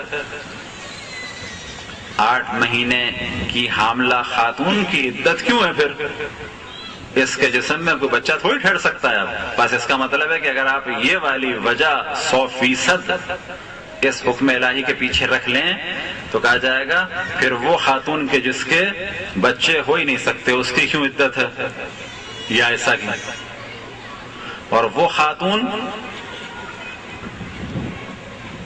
کہ جس سے نزدیکی بھی نہیں ہوئی ہے اس کا شوہر مر جائے تو موت کی عدت تو ہے، عدہ وفات ہے اس کا، لیکن عدہ طلاق نہیں ہے. لیکن جو سب سے بہتر مثال دی جا سکتی ہے کہ جس کا 6واں یا 7واں یا 8واں مہینہ چل رہا ہو اس کی تو آپ کسی سے شادی بھی کر دیں تو یہ تو کنفرم رہے گا کہ اس دوران بچہ ٹھہر ہی نہیں سکتا، اور یہ جو بچہ ہے وہ پہلے شوہر کا ہے، بس عدت کیوں ہے؟ تو کہا جائے گا روایتوں میں عدت کی ایک وجہ بیان ہوئی ہے، باقی کتنی وجوہات ہیں بیان نہیں ہوئی. اب بعض جگہ طلاق کی عدت وغیرہ میں ایک خاندانی مسئلے کو مد نظر رکھا گیا ہے، جیسے طلاق رجعی میں کہ یہ خاندان نہ ٹوٹے، شوہر رجوع کر لے. بس وہاں پہ کہا جائے گا کہ یہ خاص مسئلہ ہے. لیکن بعض جگہوں میں عدت کا مسئلہ سمجھ میں نہیں آئے گا، ممکن ہے کہ ایک زمانہ آئے اس وقت سمجھ میں آئے، بس عدت ہے. تو یہ ہم نے مثال اس وجہ سے دی کہ بہت زیادہ ذہنوں میں آتا ہے کہ عدت اس وجہ سے. تو پھر اس جانب ہم توجہ دلائیں کہ اللہ سبحانہ و تعالیٰ کا جو بھی حکم ہے بغیر حکمت کے نہیں. خصوصاً مذہب اہل بیت میں اللہ سبحانہ و تعالیٰ کی ایک اہم صفت کہ جو اصول دین میں سے ہمارے کاؤنٹ کی جاتی ہے وہ ہے عدل. اور عدل کے موضوع میں یہ موضوع ڈسکس ہوتا ہے کہ اللہ سبحانہ و تعالیٰ نے جو بھی حکم دیا ہے اول تو وہ انسانی طاقت سے باہر نہیں ہے، تکلیف ما لا یطاق نہیں ہے. دوم یہ کہ جو بھی حکم دیا ہے اس کے پیچھے کوئی نہ کوئی حکمت ضرور ہے، بلا وجہ نہیں ہے، کیونکہ وہ علیم حکیم بھی ہے. بعض مذاہب اسلامی کہتے ہیں کہ اللہ سبحانہ و تعالیٰ قادر ہے، جو چاہے کرے، فعال لما یرید. تو کہا جائے گا صحیح ہے وہ فعال، جو چاہے وہ کرے، لیکن یاد رکھیں کہ وہ قادر بھی ہے لیکن ساتھ میں علیم حکیم بھی ہے. اللہ سبحانہ و تعالیٰ کا کوئی حکم اور کوئی عمل بغیر حکمت کے نہیں ہے. لہذا عدل کے موضوع میں یہ والا موضوع بھی ڈسکس ہوتا ہے، ساتھ میں عدل تکوینی بھی ڈسکس ہوتا ہے اور اس موضوع کو ڈسکس کیا جاتا ہے عدل تشریعی میں، کہ جو اللہ سبحانہ و تعالیٰ نے شریعت کے احکام بیان کیے ہیں ان میں عدل ہے، اور کوئی چیز بھی بغیر حکمت کے نہیں۔ اب بہت سارے موضوعات ایسے ہیں کہ ہم لوگ انہیں ڈسکس کرتے ہیں، یہ سمجھتے ہیں کہ اسلام کو بیان کر رہے ہیں، لیکن در حقیقت ہم اسلام کا مذاق بنا رہے ہوتے ہیں۔ مثال کے طور پہ جس مسلمان سے بھی پوچھا جائے چور کی سزا کیا ہے اسلام میں، ٹھک سے کہتے ہیں ہاتھ کاٹنا، یعنی واقعاً ایسی بات ہے، کہا جائے گا ہے، لیکن یہاں پر اتنے آرام سے نہیں کہنا چاہیے، کیونکہ نان مسلم سمجھتا ہے کہ مسلمان معاشرے میں کوئی 8 آنے چرائے گا تو ہاتھ کٹیں گے۔ واقعاً 8 آنے چرانے پہ ہاتھ کٹتے ہیں، کیلا چرانے پہ ہاتھ کٹتے ہیں، پھل چرانے پہ ہاتھ کٹتے ہیں۔ تو معلوم یہ ہوا کہ بعض احکام خود ہمیں کلیئر نہیں ہے، جب دوسروں کو ہم بیان کرتے ہیں تو بیچارے کہتے ہیں کہ جی مسلمان ممالک میں تو ہاتھ کاٹ دیتے ہیں۔ ہاں، ہاتھ کاٹنے کی سزا ہے، لیکن شرائط کے ساتھ ہے۔ بہت ساری شرائط ہیں کہ جب وہ چور میں پائی جاتی ہوں تب جا کے ہاتھ، اور ہاتھ سے مراد ہے کہ یہ 4 انگلیاں جب جا کے کٹیں گی، ایسا نہیں ہے کیلے اور موسمبی پہ ہاتھ کاٹ دیا جائے گا، تصور غلط ہے۔ تو ایک بہت بڑا المیہ یہ ہے کہ اسلام کو صحیح طریقے سے بیان نہیں کیا جا رہا۔ غسل اور وضو کو بھی جو آپ کے سامنے ہم نے بیان کیا، اس کو ہیومن رائٹ میں بھی ڈسکس کیا جا سکتا ہے کہ اللہ سبحانہ و تعالی یہ چاہتا ہے کسی کا حق پامال نہ ہو، بس وہ یہ چاہتا ہے کہ میرا بندہ نماز پڑھے، نماز سے پہلے وضو کرے، اور اگر غسل واجب ہے تو غسل کرے، اور غسل اور وضو اور نماز کی شرائط میں سے ایک شرط یہ ہے کہ جس پانی سے غسل ہو، جس برتن سے غسل ہو، جس پانی سے غسل ہو، جس برتن سے وضو ہو اور غسل ہو، اور جس جگہ پر یہ پانی گرے اور جس جگہ پہ کھڑے ہو کہ یہ غسل اور وضو کیا جائے، جس جگہ نماز پڑھی جائے، یہ ساری چیزیں غصبی نہ ہوں۔ اور غصبی کے مصادیق میں سے ایک مصداق کیا ہے کہ اگر کسی کا اس میں حق مارا گیا ہے، کسی کی میراث ماری گئی ہے، اب آپ تصور کریں کہ ہم میں سے کتنے لوگ نمازی ہیں، یعنی واقعا نمازی ہیں، قلیل، خصوصاً جہاں پر آبا و اجداد کی جائیداد ہے، بہت پرابلم ہے۔ خود جب میں انڈیا گیا تو ذہنی طور پہ مجھے بہت زیادہ مشکل تھا کہ بعض گھروں میں سوچ کے گیا تھا کہ وہاں بیٹھنا نہیں ہے، غصبی گھر ہیں، پھوپھیوں کو نکالا ان گھروں سے، پھوپھیاں ان کی جو ہیں وہ فقر و فاقے میں ہیں، زمین و جائیداد سے محروم کیا ہے، ان گھروں میں بیٹھنا نہیں ہے۔ اور ذہنی طور پہ میں تیار تھا کہ اختلافات ہوں گے، یہ کہا جائے گا اس نے بھڑکا دیا، اس نے بھڑکا دیا، حکم خدا بیان کرنا ہے، قصہ ختم، جانا حرام ہے جس جگہ کا یقین ہو جائے کہ غصبی ہے۔ حتیٰ حکم یہ ہے کہ اگر میت پڑی ہو تو اتنے لوگ جائیں جو اس میت کو اٹھا لیں، 2 جائیں کافی ہے، بہت بھاری ہے تو آپ بھی چلے جائیں، تیسرے بہت بھاری ہے تو میں بھی چلا جاؤں، 4 اٹھا سکتے ہیں تو 5واں نہیں جائے گا غصبی گھر میں۔ اس طرح سے اگر اسلام کو بیان کیا جاتا تو لوگ کہتے واقعا اتنے رائٹس ہیں اس اسلام میں، لیکن اسلام حقیقت یہ اس طرح سے بیان نہیں ہوا، اس طرح سے قطعاً بیان نہیں ہوا۔ ویمن رائٹس بھی اس طریقے سے بیان نہیں ہوئے۔ ہمارا جیسا کہ قبلہ نے ارشاد فرمایا کہ ہمارا کلچر غالب ہے شریعت پر، کلچر غالب ہے۔ ہمارے ہاں شادی کی ایک رسم کے جو تعلیمات ائمہ اہل بیت علیہم السلام کے مطابق ہے، وہ کیا ہے؟ ابھی اکثر جگہ ہوتی ہے، بعض جگہ نہیں بھی ہوتی، نہیں پتا، کہ جب بیوی کو رخصت کر کے لائیں تو کیا کریں؟ اس کے پاؤں دھلائیں، اس پانی کو کیا کریں؟ وہی اس میں دعا وغیرہ بھی شرط نہیں ہے، اس کے پاؤں دھلائیں، اس پانی کو جمع کریں۔ وہ پاؤں دھلانا نالی میں مستحب نہیں ہے، واش بیسن میں مستحب نہیں ہے، ایک تشت میں دھلائیں، کسی ایسی جگہ برتن میں پاؤں دھلائیں، اس پانی کو جمع کریں، یہ پانی در و دیوار پر چھڑکیں۔ اس سے زیادہ ویمن رائٹ نہیں بیان ہو سکتے۔ لیکن نہ وہ ویمن رائٹ کے جو یورپ اور امریکہ میں دیے جا رہے ہیں، البتہ وہ لوگ بھی پھنس جاتے ہیں۔ ایک جگہ ہمارے ایرانی دوست ایک مولانا ایک سیمینار میں گئے تو وہاں پر کسی نے یہ سوال کیا کہ یہ جو کہا جاتا ہے کہ خواتین ناقص العقل ہے، البتہ یہ صحیح معنی نہیں کیے جاتے. ناقص العقل جو ہے وہ اس معنی میں ہے کہ عقل میں کم ہے. ناقص سے معنی نہیں اصلا عقل نہیں ہے.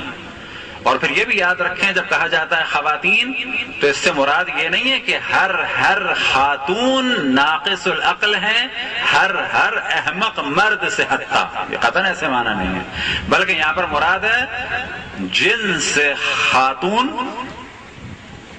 یہ پوری جنس یہ عقل میں کم ہے اس جنس مرد سے. اس کی ہم مثال کے دیتے ہیں، کہا جاتا ہے خواتین کیا ہیں؟ صنف نازک. بس جرمنی کی 6.5 فٹ کی ریسلر نازک ہے، بنگلہ دیش یا مالدیپ کے 4 فٹ کے دبلے پتلے آدمی سے نازک ہے وہ؟ کہا جائے گا نا یہ تو ایسے اٹھا کے اس کو پھینکے مالدیپی اور بنگلہ دیشی کو، ہمیں اٹھا کے پھینک دیتے ہیں. کہا جائے گا ہر عورت نازک نہیں ہے، یہ پوری جو صنف ہے صنف نساء یہ نازک ہے صنف مرد سے. بس پوری یہ صنف نساء عقل میں کم ہے کس سے؟ اس سے. یہ مراد نہیں ہے کہ جناب سیدہ سلام اللہ علیہا جو ہے وہ کم ہے معاذ اللہ ابو جہل سے، اور ابو جہل کیونکہ مرد ہے وہ عقل میں آ گئے، نہ قطعاً یہ مراد نہیں ہے. صنف کی بات ہو رہی ہے. تو یہ اتفاق سے مسلمانوں میں بھی یہ والا قول مولا امیر المومنین کا کلیئر نہیں بیان ہوا. خیر وہاں ان پر اعتراض ہوا کہ اس کے کیا معنی ہے، تو انہوں نے اسی طرح سے اسے کلیئر کیا. لیکن بعد میں بلکہ پہلے انہوں نے مذاق میں ایک جملہ کہا، اور مذاق میں جملہ یہ کہا کہ نہیں یہ قول صحیح نہیں ہے، مرد ناقص ہیں عقل میں. تو سب ایک دم سے ہنس پڑے کہ یہ کیا کہہ رہے ہیں مولانا. تو بعد میں انہوں نے کہا کہ دیکھو وجہ یہ ہے کہ تمہیں بہت سارے جو ہے وہ جنرل کرنل بڑے پروفیسر ڈاکٹر ملیں گے جن کی بیویاں جاہل ہیں، انہوں نے زندگیاں گزار لی. ایک مجھے ڈاکٹر انجینئر عورت دکھا دو جس نے کسی جاہل آدمی سے شادی کی ہو. مرد ہیں بے وقوف کہ عورتیں بے وقوف؟ بتاؤ. تو یہ تو تھا ایک جواب مذاق کا. تو حقیقت یہ ہے کہ بہت سارے موضوعات خود ہم لوگوں نے ڈسکس ہی نہیں کیے صحیح. آدھی باتیں پہنچی ہیں دنیا تک، اس کے بعد وہ اعتراض کرتے ہیں، پھر ہم گھبراتے پھرتے ہیں. چیزیں کلیئر نہیں ہم نے بیان کی. مثال کے طور پہ ہم انڈیا گئے، بعض لڑکوں نے ہم سے کہا کہ ہندو ہم پر یہ اعتراض کرتے ہیں کہ تم ہمیں کیا کہتے ہو کہ مورتیاں پوجتے ہیں ہم، تم بھی تو یہ کالا پتھر پوجتے ہو. تو مولانا ہم تو خاموش ہو گئے، بالکل واقعاً کوئی جواب نہیں تھا. میں نے کہا وجہ یہ ہے تم کو پتا نہیں ہے خانہ کعبہ کیا ہے. بس یاد رکھیں خانہ کعبہ کو سجدہ کرنا کیا ہے؟ واجب ہے کہ نہیں ہے؟ حرام ہے. خانہ کعبہ کو سجدہ کرنا حرام ہے. خانہ کعبہ کیا چیز ہے؟ الکعبہ تو قبلتی، ڈائریکشن ہے واجب نماز کے لیے اور نمازوں کے لیے اور قربانی کے لیے اور غسل کے لیے اور دفن کے لیے. الکعبہ تو قبلتی، نہ کہ کعبہ مسجود ہے. مسجود فقط اور فقط اور فقط اور فقط اللہ سبحانہ و تعالی ہے. اب اگر یہ ایک مسلمان کو پتا ہوتا تو وہ ٹھک سے کہتے کہ کون کہتا ہے کہ ہم خانہ کعبہ کو پوچھتے ہیں؟ کوئی خانہ کعبہ کو نہیں پوچھتا. خانہ کعبہ کو جو پوجے گا وہ کافر ہو جائے گا. خانہ کعبہ تو سمت ہے، الکعبہ تو قبلتی، قبلہ ہے، وہ ڈائریکشن ہے. بس معلوم ہوا کہ نمازیں ہم پڑھ رہے ہیں صحیح معنی میں بتا ہی نہیں پاتے کہ نماز کس جانب پڑھ رہے ہیں یا کس کو سجدہ کر رہے ہیں نماز میں. تو یہ وہ اعتراض تھا. بعض انڈیا میں لڑکیوں نے یہ اعتراض کیا کہ جی وہ ہندوؤں کا تو اعتراض بڑا سالڈ ہے اور ہم جواب نہیں دے پاتے. ہم نے کہا بالکل سالڈ نہیں ہے. آپ کو نہیں معلوم کہ خانہ کعبہ کیا ہے اور ہم کیا کرتے ہیں خانہ کعبہ سے، ہمارا کیا تعلق ہے. الکعبہ تو قبلتی، کعبہ قبلہ ہے نہ کہ کعبہ مسجود ہے. سجدہ فقط اور فقط اور فقط اللہ سبحانہ و تعالیٰ کی ذات کو ہے. رکوع فقط اور فقط اللہ سبحانہ و تعالیٰ کی ذات کو ہے. سجدہ اور رکوع اللہ کے علاوہ کسی کو نہیں ہو سکتا. احترام ہو سکتا ہے، چوما جا سکتا ہے، تبرک یعنی برکت لی جا سکتی ہے اس سے. قرآن کو چوما جا سکتا ہے، انبیاء اور ائمہ کی قبور مطہر کو چوما جا سکتا ہے، برکت لی جا سکتی ہے، توسل کیا جا سکتا ہے. سجدہ نہیں کیا جا سکتا. سجدہ حتی خانہ کعبہ کو کیا ہے؟ حرام ہے. سجدہ فقط اور فقط اور فقط اللہ کے لیے. بس معلوم ہوا کہ بہت ساری چیزیں ہم لوگوں کو کلیئر ہی نہیں ہیں. جب کلیئر نہیں ہے تو لوگ پریشان ہو جاتے ہیں. بس احکام کے پیچھے کوئی نہ کوئی راز ہے، بہت سارے راز کلیئر نہیں ہے۔ اصل بندگی یہ ہے کہ ان احکام کو اللہ سبحانہ و تعالیٰ کا حکم سمجھتے ہوئے اور یہ سمجھتے ہوئے کہ بس اللہ نے کہا ہے ہمیں کرنا ہے۔ اب اگر آپ نے نقصان سے بچتے ہوئے کیا تو بھی ثواب ملے گا، حرام سے بچے نقصان کی وجہ سے، لیکن کہا جائے گا کہ اس میں ایک کیا چیز شامل ہو گئی؟ نقصان سے بچنا شامل ہو گیا۔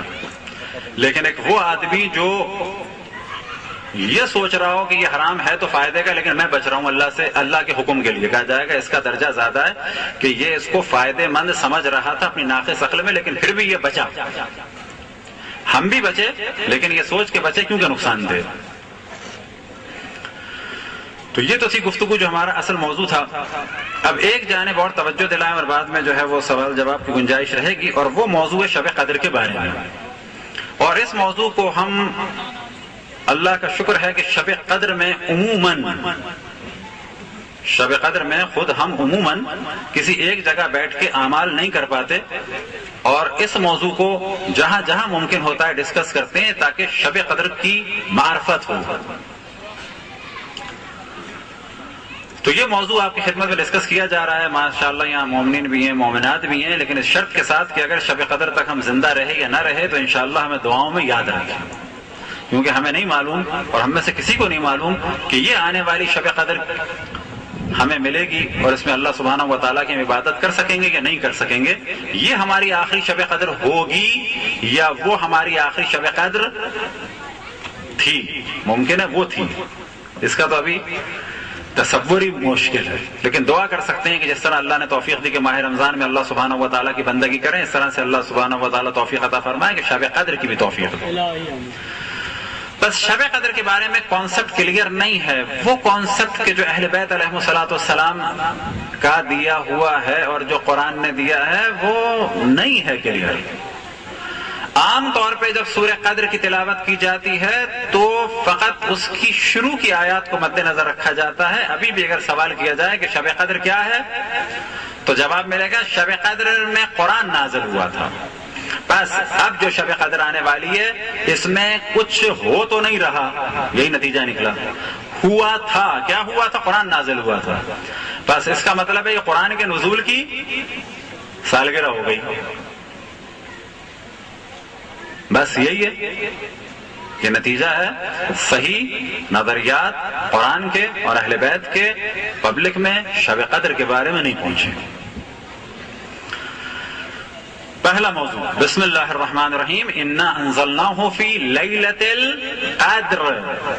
شب قدر نزول قرآن کی وجہ سے مقدس نہیں ہوئی بلکہ یہ پہلے شب قدر تھی، اس میں قرآن نازل ہوا۔ انا انزلناہ فی لیلۃ القدر۔ ایک روایت میں نقل ہوا کہ رسول اللہ صلی اللہ علیہ وسلم سے سوال ہوا شب قدر کے بارے میں تو آپ نے فرمایا کہ شب قدر حضرت آدم سے تھی اور قیامت تک رہے گی۔ شب قدر یہ ہے، بس قرآن نازل ہوا ایک عام رات میں اور یہ مقدس ہو گئی، ایسا نہیں ہے۔ قرآن نازل ہوا ہے انا انزلناہ فی لیلۃ القدر۔ لیلۃ القدر کیا ہے؟ اس کی فضیلت بیان ہو رہی ہے بہت ہی فصاحت و بلاغت کے ساتھ، کوئی نہیں سمجھ سکتا اسے، بہت بلند چیز ہے۔ وما ادراک ما لیلۃ القدر، کیا اس کا ایک جلوہ ہے؟ لیلۃ القدر خیر من الف شہر، کہ اس میں عبادت 1000 مہینوں کی عبادت سے بہتر ہے۔ یہ گفتگو ہے لیلۃ القدر کے متعلق، انا انزلناہ فی لیلۃ القدر، یہاں سے گفتگو شروع ہوئی۔ بسم اللہ الرحمن الرحیم، انا انزلناہ فی لیلۃ القدر وما ادراک ما لیلۃ القدر، لیلۃ القدر خیر من الف شہر۔ یہ سورہ قدر کا شروع کا حصہ۔ اگلا حصہ کہ جس کو فراموش کر دیا جاتا ہے اور ہم اسی کی جانب توجہ دلانا چاہ رہے ہیں اور انشاءاللہ جب آپ شب قدر منائیں تو اس اگلے حصے کو مد نظر رکھتے ہوئے منائیں، اور اگر مر چکے ہوں تو ہمارے لیے مغفرت کی دعا کریں، زندہ ہوں تو بس دعا کریں کہ اللہ سبحانہ و تعالی تعلیمات قرآن اور اہل بیت کو پھیلانے کی آخر وقت تک کوشش عطا فرمائے۔ ابھی اللہ کی مصلحت ہے لیکن ہم دعا کرتے ہیں کہ چلتے ہاتھ پاؤں اٹھیں اور اللہ سبحانہ و تعالی کی راہ میں جو ہے وہ مارے جائیں، کیونکہ مرنا تو ہے، لیکن اگر مصلحت یہی ہے کہ خدا نہ خواستہ خدا نہ خواستہ پیرالائز ہو کے بھی رہنا پڑے تو پھر یہ دعا ہے کہ چلو اللہ جو ہے ہمیں صبر عطا فرمائے. لیکن خواہش یہ ہے کہ آخر وقت تک بولتے اور چلتے پھرتے رہیں, تبلیغی کام کو انجام دیتے رہیں. لیکن اگر اللہ کی کوئی مصلحت ہے بیماری میں یا خدا نہ خواستہ اپاہج ہونے میں یا پیرالائز ہونے میں, تو دعا ہے کہ آپ لوگ بھی دعا کریں, ہم بھی اپنے لیے دعا کریں کہ اس میں صبر عطا فرمائے اور اپنی مشیت پہ راضی رہنے کی توفیق عطا فرمائے. کیونکہ سب سے بڑی عبادت یہ ہے کہ اللہ سبحانہ و تعالیٰ کے حکم پر راضی رہا جائے, رضاً بقضائہ. اب کیا لکھا ہے ہمارے لیے نہیں معلوم, لیکن دعا ایسی چیز ہے, دعا یرد القضاء, کہ دعا اللہ سبحانہ و تعالیٰ کے بعض فیصلوں کو بدل سکتی ہے. یہ خود اللہ سبحانہ و تعالیٰ کے لطف و کرم ہے. بس اصل موضوع کی جس کی جانب توجہ ہے, اور افسوس سے کہا جا سکتا ہے کہ شب قدر ہمارے ہاں اس طرح سے نہیں منائی جا رہی, وہ موضوع ہے تنزل الملائکۃ والروح فیہا باذن ربہم من کل امر, کہ اس میں ملائکہ کا اور روح القدس کا نزول ہوتا ہے. اور یہ نازل ہوتے ہیں کیا چیز لے کے؟ اللہ سبحانہ و تعالیٰ کے امور لے کے نازل ہوتے ہیں. یہ نزول کہاں ہوتا ہے اس کی جانب توجہ دلائی. سورہ نحل میں ينزل الملائکۃ بالروح من امرہ علی من یشاء من عبادہ, یہ نزول کسی پہاڑ پہ نہیں ہوتا. قانون کیا ہے؟ یہ نزول کسی بندے پہ ہوگا. آج اگر سوال کیا جائے کسی سے بھی کہ یہ نزول کہاں ہوتا ہے, تو کوئی بھی مسلمان جواب نہیں دے سکتا. یہ نزول ایک انسان کامل پر, حجت خدا پر, یعنی حجت ابن الحسن العسکری المہدی پر ہوتا ہے. ہر دور میں ملائکہ کا نزول انبیاء پر اور اللہ کی حجتوں پہ ہوتا تھا. شب قدر ہمیشہ تھی اور نزول ہوتا تھا. اور قرآن نے کس جانب توجہ دلائی؟ ينزل الملائکۃ بالروح من امرہ علی من یشاء من عبادہ, کہ اللہ سبحانہ و تعالیٰ کے بندے پہ یہ نزول ہوگا. کسی پہاڑ پہ یا کسی جگہ پہ نہیں ہو سکتا, سمندر پہ نہیں ہوگا, کسی بندے پہ ہوگا. اب یہ شب قدر کب ہے؟ تو اس کو چھپایا گیا ہے, یہ چھپی ہوئی نہیں ہے, اس کو چھپایا گیا ہے. روایتوں میں ہوا کہ تاکہ تم لوگ کوشش کرو اس کو ڈھونڈو. کسی نے سوال کیا امام جعفر صادق علیہ السلام سے کہ کیا آپ جانتے ہیں شب قدر کب ہوتی ہے؟ تو امام فرماتے ہیں کیف لا نعرف والملائکۃ تطوف بنا, ہم کیسے نہ جانتے ہوں جبکہ ملائکہ ہمارا طواف کرتے ہیں. بس شب قدر کے بارے میں توجہ رکھیں, بے شک 2 رکعت نماز پڑھیں, لیکن اس دن توجہ رہے. اور انشاءاللہ یہ چیز بتائیے, کوئی اس کا ہم کوئی معاوضہ نہیں طلب کرتے, لیکن درخواست کر سکتے ہیں کہ مر جائیں تو ہمیں دعاؤں میں یاد رکھیں کہ اللہ ہمارے گناہوں کو معاف فرمائے. زندہ ہوں دعا کریں کہ اللہ جو ہے ہمیں تعلیمات قرآن و اہل بیت کو سمجھنے اور پھیلانے کی آخر وقت تک توفیق عطا فرمائے, اللہ کی راہ میں جینے اور مرنے کی توفیق عطا فرمائے. تو یہ ایک گزارش ہے. بس جب شب قدر آئے تو سب سے زیادہ توجہ رہے کس کی جانب؟ امام زمان علیہ الصلوۃ والسلام کی جانب. وَبِيُمْنِهِ رُزِقَ الْوَرَاء, کہ جن کے وجود مقدس کو اللہ سبحانہ و تعالیٰ نے سبب بنایا ہے کہ مخلوقات تک رزق پہنچے. کس نے سبب بنایا ہے؟ اللہ نے سبب بنایا. وَبِوُجُودِهِ وَبِيُمْنِهِ رُزِقَ الْوَرَاء وَبِوُجُودِهِ ثَبَتَتِ الْأَرْضُ وَالسَّمَاء, اور انہی کے وجود کی برکت سے اللہ سبحانہ و تعالیٰ نے یہ زمین و آسمان کا سلسلہ رکھا ہے. اور اسی جانب توجہ دلائیے زیارت جامع کبیرہ میں, کہ جس کی جانب توجہ رہے ہمیشہ. جب ہم نئے نئے ایران پہنچے تھے تو حضرت آیت اللہ العظمیٰ سے شہاب الدین مراشی النجفی رضوان اللہ تعالیٰ علیہ, اور ان کے علاوہ دیگر مراجع عظام آ گئے, گلبیگانی آ گئے, عراقی آ گئے, بہجت. اکثر سے ہم نے ایک سوال کیا تھا, اس زمانے میں روش تھی, ایک سوال کرتے تھے مختلف بزرگان سے. تو اس وقت ایک سوال ہم کرتے تھے کہ واجبات کے بعد, وہ تو انڈرسٹوڈ ہے, واجبات کے بعد سب سے بہتر عمل کیا ہے اللہ سبحانہ و تعالیٰ اور ائمہ علیہ معصومین علیہ السلام کی معرفت کے لیے. تو ان تمام بزرگان نے 2 عمل کی جانب توجہ دلائی کہ ہم سب کو اللہ ان اعمال کو انجام دینے کی توفیق عطا فرمائے. کہ ان تمام بزرگان نے 2 عمل کی جانب توجہ دلائی, زیارت جامع و زیارت عاشور, کہ یہ سب سے اہم ہے. تو زیارت جامع کبیرہ جو در حقیقت فضائل اہل بیت علیہ السلام کا مجموعہ ہے، مفاتیح الجنان میں کوشش کریں ہم اس کا ترجمہ پڑھیں، تو وہاں پر بھی ہے وَبِكُمْ يُنَزِّلُ الْغَيْثَ، آپ کی برکت سے یہ بارش کا سلسلہ ہے، وَبِكُمْ يُمْسِكُ السَّمَاءَ، یہ زمین و آسمان کے پاس جو سلسلے ہیں یہ آپ کی وجہ سے، لیکن کس نے رکھے؟ اللہ نے رکھے۔ اب یہاں پہ کوئی کہے کہ اللہ محتاج ہے، نہیں، اللہ محتاج نہیں ہے، کسی کا محتاج نہیں ہے، اللہ نہ کسی نبی کا محتاج ہے، نہ کسی ملک کا محتاج ہے، کسی کا بھی محتاج نہیں ہے، اللہ کی سنت یہ ہے۔ کہا جائے اللہ محتاج ہے کہ گندم جو ہے وہ دھوپ سے پکے گرمی ہو، کہا جائے گا نہیں، اس زمین پہ اللہ کی سنت یہ ہے۔ اللہ سائبیریا کی برف میں گندم پکا سکتا ہے، پکا سکتا تھا، لیکن اس زمین پر اللہ سبحانہ و تعالیٰ کی سنت یہ ہے گندم پکنے کے لیے خاص ٹیمپریچر چاہیے۔ اللہ کن فیکن سے ایک بچے کو وجود میں لا سکتا ہے۔ آپ ایک بچے کو لے جائیں کسی کے پاس، پرنسپل کے پاس، بچہ پوچھے کہ اس کے باپ کا نام کیا ہے، آپ کے اس کا باپ نہیں ہے، وہ کہیں گے شاید ناجائز ہے۔ ماں کا کیا نام ہے، کہ اصل ماں بھی نہیں ہے۔ کوئی کہے کہ یہ کیسے ممکن ہے کہ بچہ وجود میں آ جائے بغیر ماں باپ کے، تو آپ جواب میں کہیں کیا اللہ محتاج ہے ماں باپ کا؟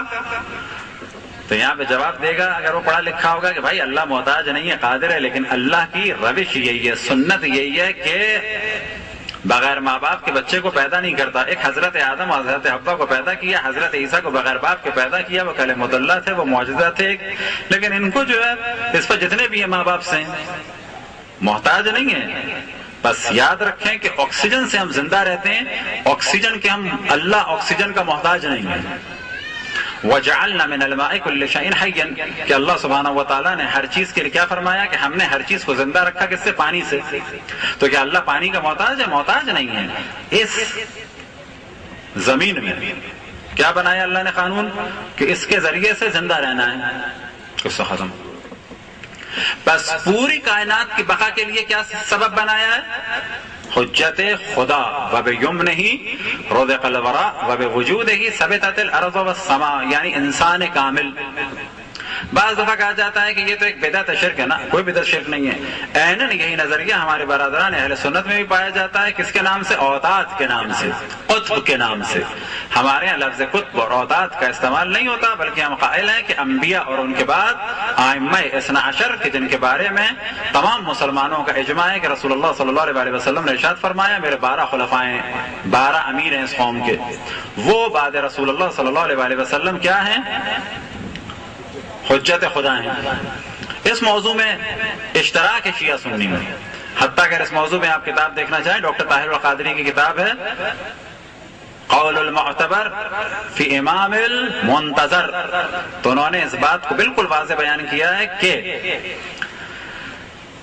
سیاسی خلافت کے لیے یہ خلفاء ہیں، خلفاء اربعہ، یہ ان کا نظریہ، لیکن اللہ کی اگر ولایت چاہیے اور اللہ تک پہنچنا ہے تو یہ 12 خلفاء ہیں، اور باقاعدہ انہوں نے نام لیے ہیں، اور یہ نظریہ ان کا نیا نظریہ نہیں ہے، یہ بہت سارے سابقہ علماء اہل سنت گزرے ہیں، جیسے جناب حسکانی بھی تھے اور باقی دیگر بعض افراد تھے، ان کا یہ نظریہ تھا کہ یہ 12 خلفاء ہیں اللہ کی ولایت حاصل کرنے کے لیے، اللہ کا دین حاصل کرنے کے لیے، اللہ تک پہنچنے کے لیے، یہی وہ 12 خلفاء ہیں کہ جو حجت خدا ہیں۔ صلوات پڑھیں پر محمد وآل محمد۔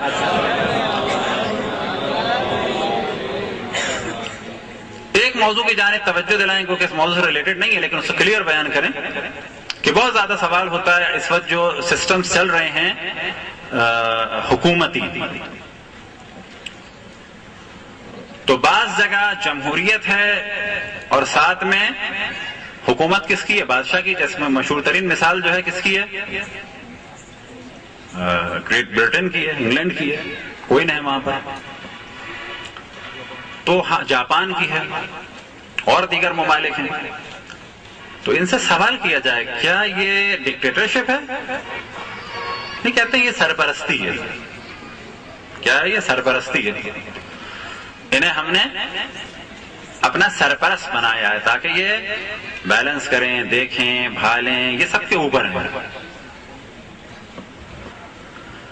لیکن جب گفتگو آتی ہے ایران کے بارے میں تو اس وقت کہا جاتا ہے ڈکٹیٹرشپ ہے، کہ ایک مولوی اوپر ہے۔ سوال کیا جائے ان سے کہ آپ اپنے کنگ کے بارے میں کیا یہ عقیدہ رکھتے ہیں کہ یہ آپ کے دین کو اور دنیا کو سب سے بہتر طریقے سے سمجھتا ہے؟ یہ سوال کیا جائے کس سے؟ جو کسی بادشاہ کی حکومت کو مانتے ہوں تو عام طور پہ جواب ملے گا کہ نہیں، اتنے بڑے اسکالر تو نہیں ہیں، اور اس وقت کوئی بھی بادشاہ بہت بڑا اسکالر نہیں ہے، کوئی بھی بادشاہ بہت بڑا اسکالر نہیں ہے، یاد رکھیں۔ حتیٰ کوئین الزبتھ پڑھائی لکھائی میں مارگریٹ تھیچر سے بھی آگے نہیں ہے، یاد رکھیں۔ کوئی انگلینڈ کی سب سے قابل خاتون نہیں ہے، یا حتیٰ انگلینڈ کی 1000 قابل خاتون میں سے بھی صف اول میں 1000 میں سے بھی ایک نہیں ہے، سرپرست ہے۔ اب ایک عام سوال کیا جاتا ہے دنیا میں اس وقت کہ حکومت ولایت فقیہ جو ڈکٹیٹرشپ ہے، کہا جائے گا نا اسلامی قانون کو سمجھنے والا ایک فرد ہے کہ جو اس کا نگہبان ہے، اس میں کیا برائی ہے؟ اگر کہیں پر حکومت کی سرپرستی کے لیے 2 جج بٹھا دیے جائیں اور وہ یہ دیکھیں کہ صحیح امپلیمنٹیشن ہو رہا ہے کہ نہیں ہو رہا، جو قانون پاس ہو رہا ہے پارلیمنٹ سے وہ قانون کے مطابق ہے یا نہیں ہے، اگر 2 جج کہیں بٹھا دیے جائیں تو کہا جائے گا واقعی یہ بہت اچھا کام ہے کہ اتنے پڑھے لکھے 2 ججز بٹھا دیا گیا ہے، تو کہا جائے گا کہ حکومت فقیہ بھی ڈکٹیٹرشپ نہیں ہے، بلکہ جس سسٹم کی یہ حکومت ہے، جس نظریات کی یہ حکومت ہے، یعنی اسلامی نظریات کی، تو ایک اسلامک اسکالر ہے کہ جو اس کو دیکھ رہا ہے۔ اتنی سادی سی بات ہے، بہت سادی سی بات ہے، لیکن جب اس کو ایشو بنایا جاتا ہے دنیا میں تو جتنے بھی کنگڈمز ہیں وہ سب کے سب ڈیموکریٹک ہو جاتی ہیں، اور وہاں پہ سب میں جو ہے وہ جمہوریت ہوتی ہے۔ لیکن جہاں پر واقعی جمہوریت ہے کہ حتیٰ کہیں مثال نہیں ملتی کہ جنگوں کے دوران جو ہے وہ الیکشن ہوں، تو وہاں پر کہا جاتا ہے کہ جمہوریت نہیں ہے۔ اب یہ آپ کی ہماری ذمہ داری ہے کہ اس سے کس طرح سے پیش کریں۔ اب مثال کے طور پہ جیسے ہم نے پیش کیا، ہم نہیں سمجھتے کسی یونیورسٹی میں بھی پیش کیا جائے تو اس کے بعد کوئی ایک بھی آگے آ کے کھڑا ہو اور کہے کہ ہاں آپ غلط کہہ رہے ہیں، یہ مولویوں کی ڈکٹیٹرشپ ہے، نہیں ہے۔ اب ایک موضوع یہ آتا ہے کہ اتنی بات تو واضح ہو گئی کہ یہ ایک ہیں کہ جو جس یعنی اسلامی قانون ہے تو اسلامی قانون کے ایک ایکسپرٹ ہیں کہ جو سسٹم کو دیکھ رہے ہیں۔ اب اعتراض ایک اگلا یہ کیا جاتا ہے کہ ان کو کون لایا ہے؟ تو آپ کو تعجب ہوگا کہ یہ اچھے علماء بعض دفعہ ہم نے دیکھا ہے سیمیناروں میں صحیح نہیں کلیئر کر پاتے، سیمیناروں کا ان کو شوق ہے لیکن وہ کام خراب کرتے ہیں۔ ایسے افراد ہیں کہ جن کے بارے میں ہم کہتے ہیں کہ وہ دوست ہیں، ہمیں صحیح کرنا چاہتے ہیں لیکن آپ پھوڑ دیتے ہیں۔ دوست ہیں، ہمیں صحیح کرنے کے لیے اٹھتے ہیں، آنکھ پھوڑ دیتے ہیں۔ یعنی چھوٹی سی قینچی لے کے اٹھے، انہوں نے کہا مولانا بال آپ کے ذرا بڑے یہاں کے صحیح کر دوں، یہ پھوڑ دی آنکھ، نادان ہے۔ یہاں کہا جاتا ہے بال بڑے تھے تو ٹیڑھے تھے، اس کو رہنے دیتے، یہ تم نے آنکھ پھوڑ دی، برا کیا۔ تو بہت بڑا پرابلم یہ ہے کہ اسلام کو صحیح طریقے سے بیان نہیں کیا جاتا۔ تو یہاں تک تو ہم چیلنج کر سکتے ہیں، کسی کو بھی بٹھایا جائے، کہا جائے کہ ہاں وہاں پر اسلامی نظام ہے اور اسلامی نظام میں اسلام کا ایک اسکالر جو ہے وہ دیکھ رہا ہے کہ یہ مطابق ہے کہ نہیں ہے۔ اگلا اعتراض یہ کیا جاتا ہے کہ ان کو لایا کون ہے؟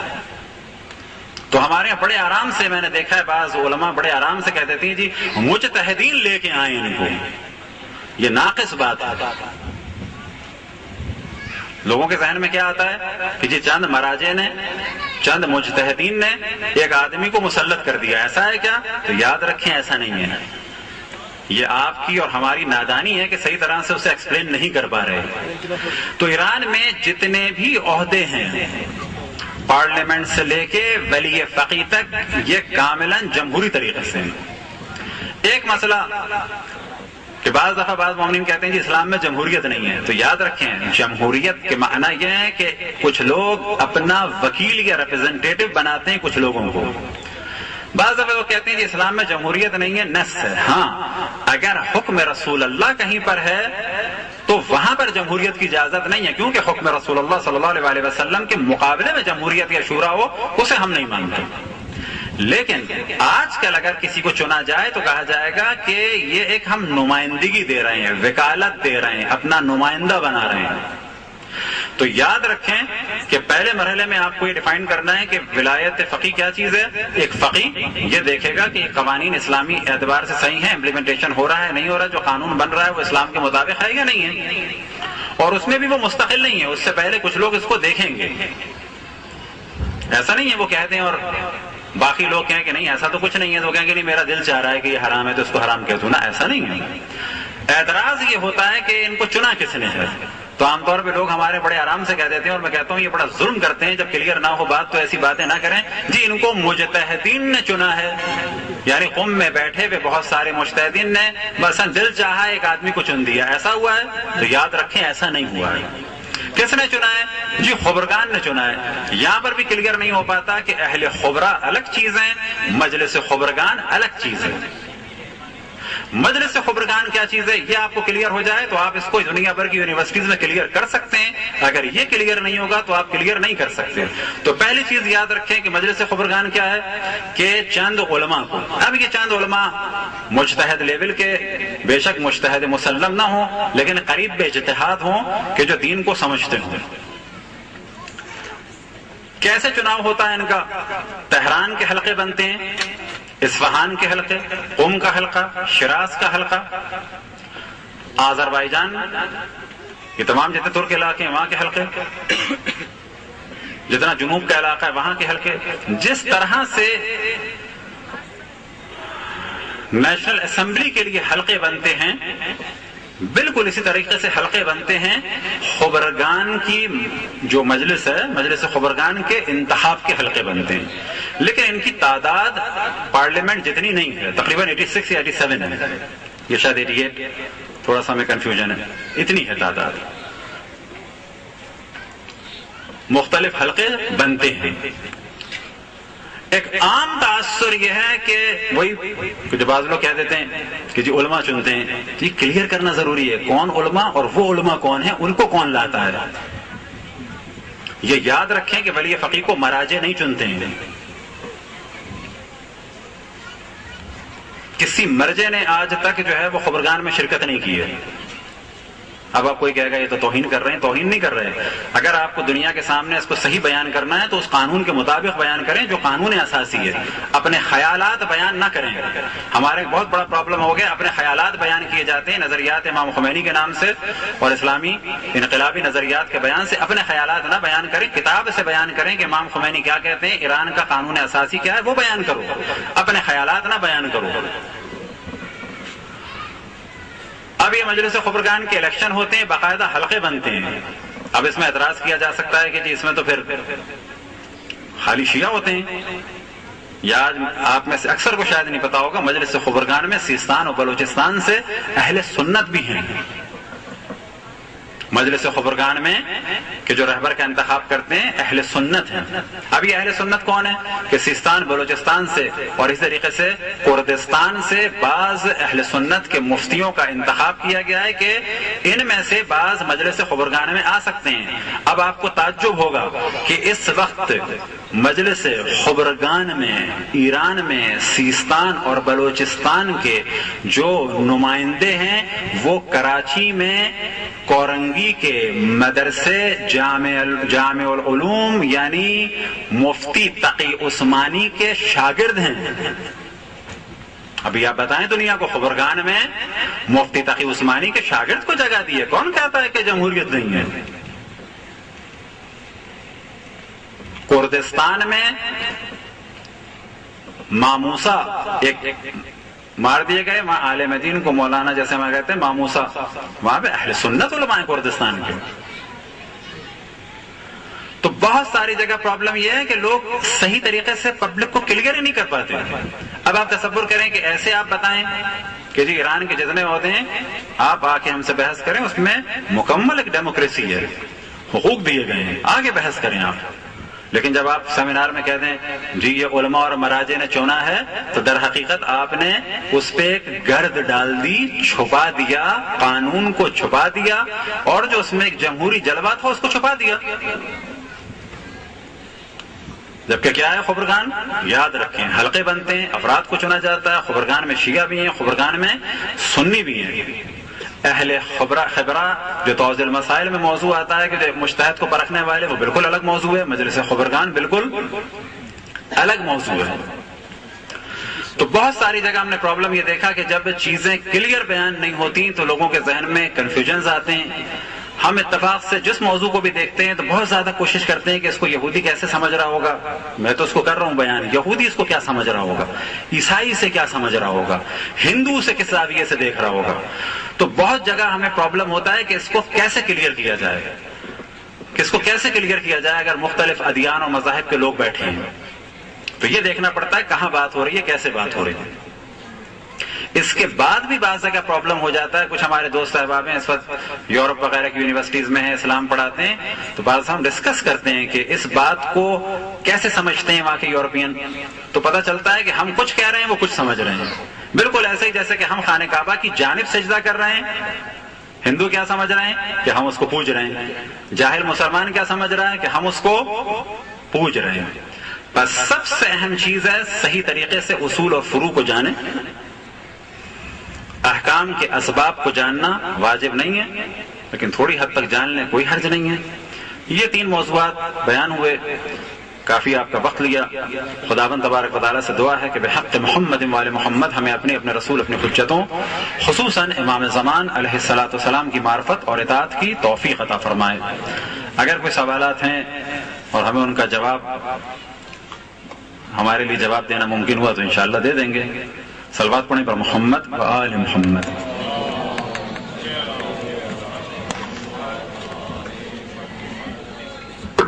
بہت شکریہ، بڑی نوازش. آج اس محفل کے کوزے میں سمندر واقعی بند کر دیا گیا ہے، لیکن اس میں سمندر کا وہ حصہ ہے جو میٹھا ہے. اور ہم سمجھتے ہیں کہ آج بڑی گفتگو جو ہے زندگی سے قریب رہی، اور ہم نے ان موضوعات پر گفتگو سنی ہے جو آج تک یہاں نہیں ہوئے ہیں، جو بہت زندگی سے قریب ہیں، جو ہمیں جاننا ضروری ہے. اور میں تمام سامعین کی جانب سے شکریہ ادا کرتا ہوں مقرر محترم کا کہ آپ نے گفتگو فرمائی ہے. پیشگی آپ کا بہت شکریہ. اس سے پہلے کہ ہم محفل کے بعد آپ سے کہیں، یہیں آپ کا شکریہ ادا کرتے. اور جیسا کہ مقرر محترم نے کہا تھا، یقیناً سوالات تو ہوں گے، یہ کا قاعدہ ہے، سوالات ہوتے ہیں، لیکن سوالات ہم وہی پیش کرتے ہیں جس سے مضمون سے استفادہ کیا جا سکے یا اس میں وسعت پیدا کی جائے. ریپیٹیشن عموماً ہم ختم کر دیتے ہیں. رضا سعیدی صاحب ہمارے محترم اسی کام کے لیے یہاں تشریف فرما ہوتے ہیں، ان کی سرپرستی میں یہ ہوتا ہے. اور آپ جو منتخب کرتے ہیں سوالات وہی پیش کیے جاتے ہیں تاکہ اس سے علم میں اضافہ ہو، یہ نہ ہو کہ کوئی تکرار مسلسل ہو جائے. تو جو سوالات ہمیں ملیں گے انشاءاللہ وہ ہم آپ کی خدمت پیش کریں گے. اور اس سے پہلے میں یہ بتا دوں کہ کل اس محفل میں انشاءاللہ ہمارے پروگرام کے مطابق تشریف لائیں گے حجت الاسلام والمسلمین علامہ راجہ ناصر عباس جعفری صاحب، مجلس وحدت المسلمین پاکستان کے سیکریٹری جنرل ہیں. انشاءاللہ امید ہے ضرور تشریف لائیں گے. اور کل کا موضوع ہے حقیقت نظام ولایت فقیہ اور اس کی برکتیں.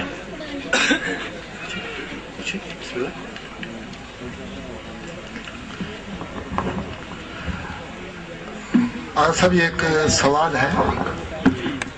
فرماتے ہیں کہ بعض لوگ یہ کہتے ہیں کہ جب تک شراب نشہ نہ کرے یا انسان آؤٹ نہ ہو تو جائز ہے، اور بعض لوگ شراب کو حلال کر کے پیتے ہیں. کیا فلسفہ ہے، کیا فکر ہے؟ یہ لوگ کیسی سوچ رکھنے والے ہیں؟ اصل میں ویسے قول جو زیادہ مشہور ہے وہ تو یہی ہے کہ نشہ شراب میں ہوتا تو ناچتی بوتل. اگر اس کو استدلال کے طور پہ پیش کیا جائے تو بالکل ہی چیز حلال ہو جائے گی. حقیقت یہ ہے کہ اسلام میں حکم ہے کہ جس چیز کو بھی شراب کہا جائے وہ حرام ہے. اور دنیا بھر میں جتنی بھی شراب کی پروڈکٹ ہیں، چاہے وہ بیئر کی صورت میں ہوں اور چاہے وہ مہنگی سے مہنگی ہوں، ان کو رکھا جاتا ہے شراب کی لسٹ میں، شراب کی فہرست میں، شراب کے طور پر. بس جس چیز کو بھی شراب کہا جائے وہ شراب ہے اور حرام ہے. اس کی مثال ہم دیں.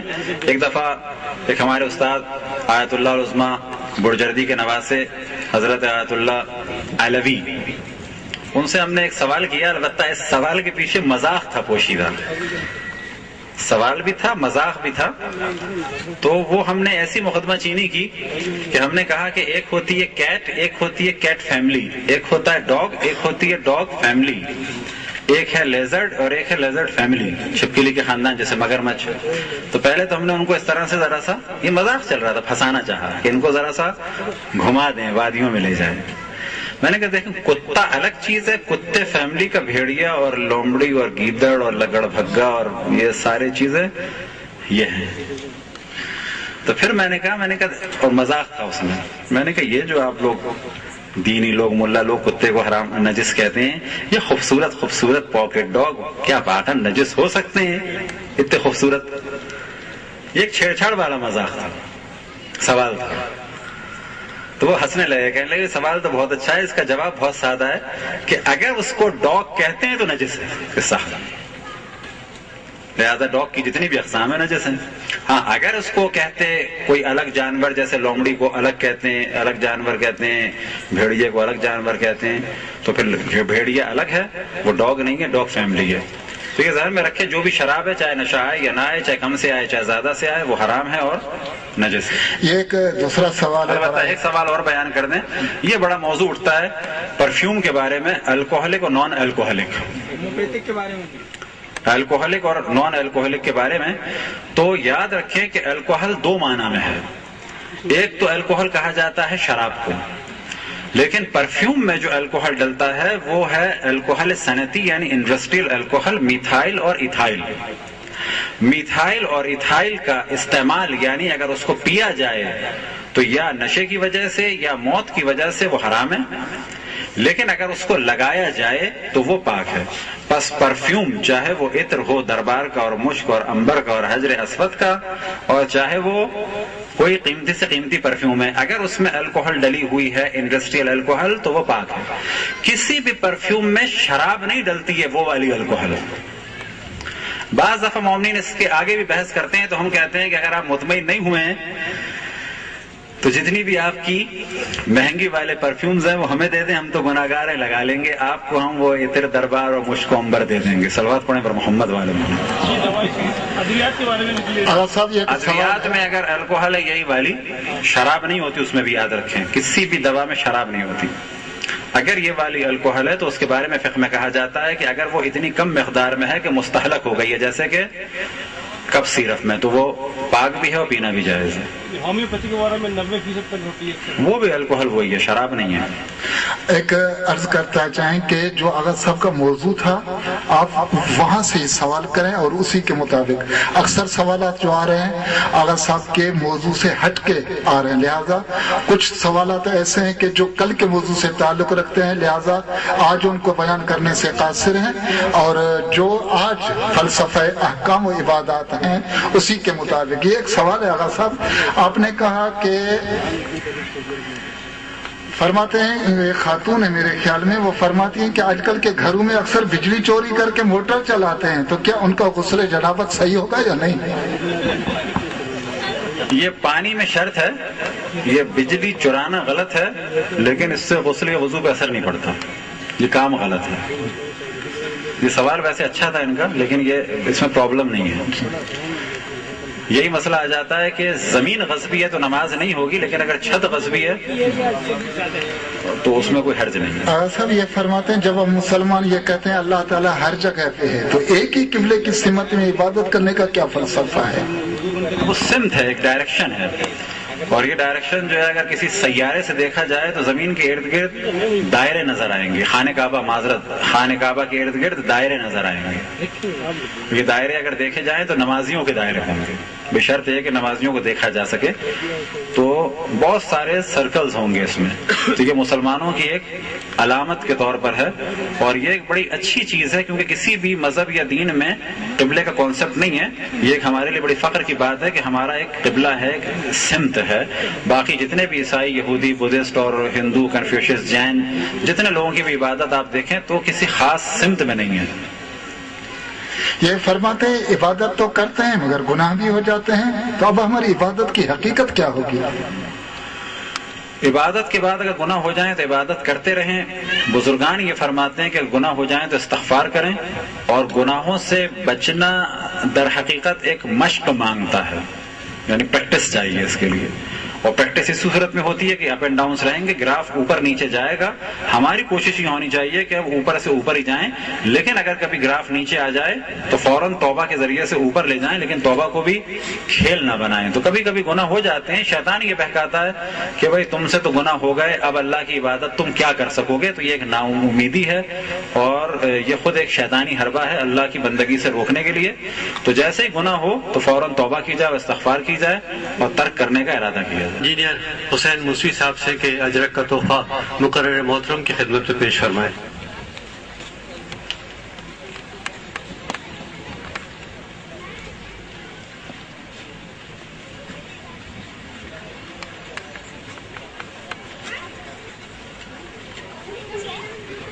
مولانا رضا سعیدی صاحب سے گزارش ہے کہ یہی تحفہ صدر مجلس کی خدمت میں پیش فرمائیں.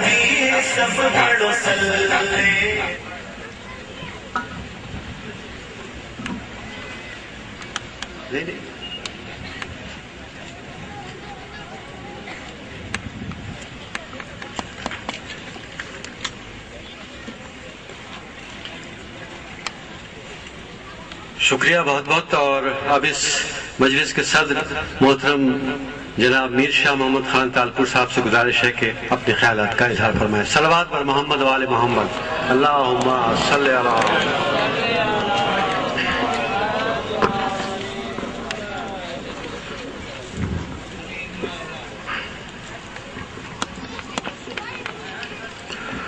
بسم اللہ الرحمن الرحیم. واجب الاحترام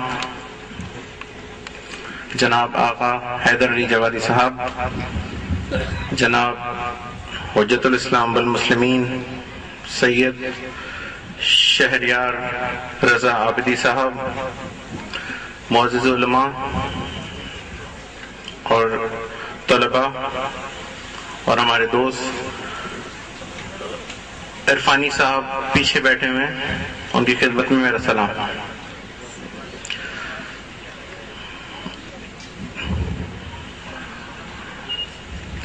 عابدی صاحب نے بڑے مدلل اور جامع الفاظ میں موضوع آپ کے سامنے پیش کیا.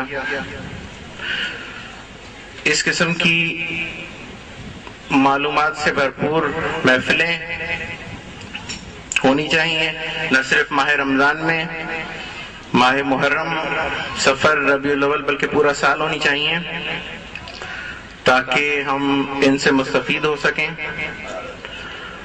آپ تمام حضرات کا شکریہ ادا کرتا ہوں تشریف آوری کا, اور عابدی صاحب کا کہ وہ آگے بھی ہمیں ٹائم دیتے رہیں گے. وما علینا الا البلاغ المبین. بہت شکریہ. ہماری ذکر اور فکر کی محافل ہمیشہ امام قائم علیہ السلام کی دعا سن کر اختتام پذیر ہوتی ہے. منور شیخ صاحب سے گزارش کرتا ہوں کہ تشریف لائیں دعائیں امام زمانہ علیہ السلام کے لیے. صلوات بر محمد و آل محمد. اللہم صلی علی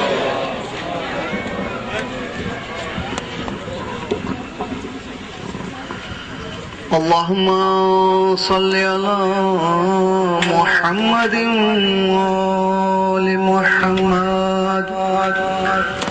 بسم الله الرحمن الرحيم. اللهم كن لوليك الحجة ابن الحسن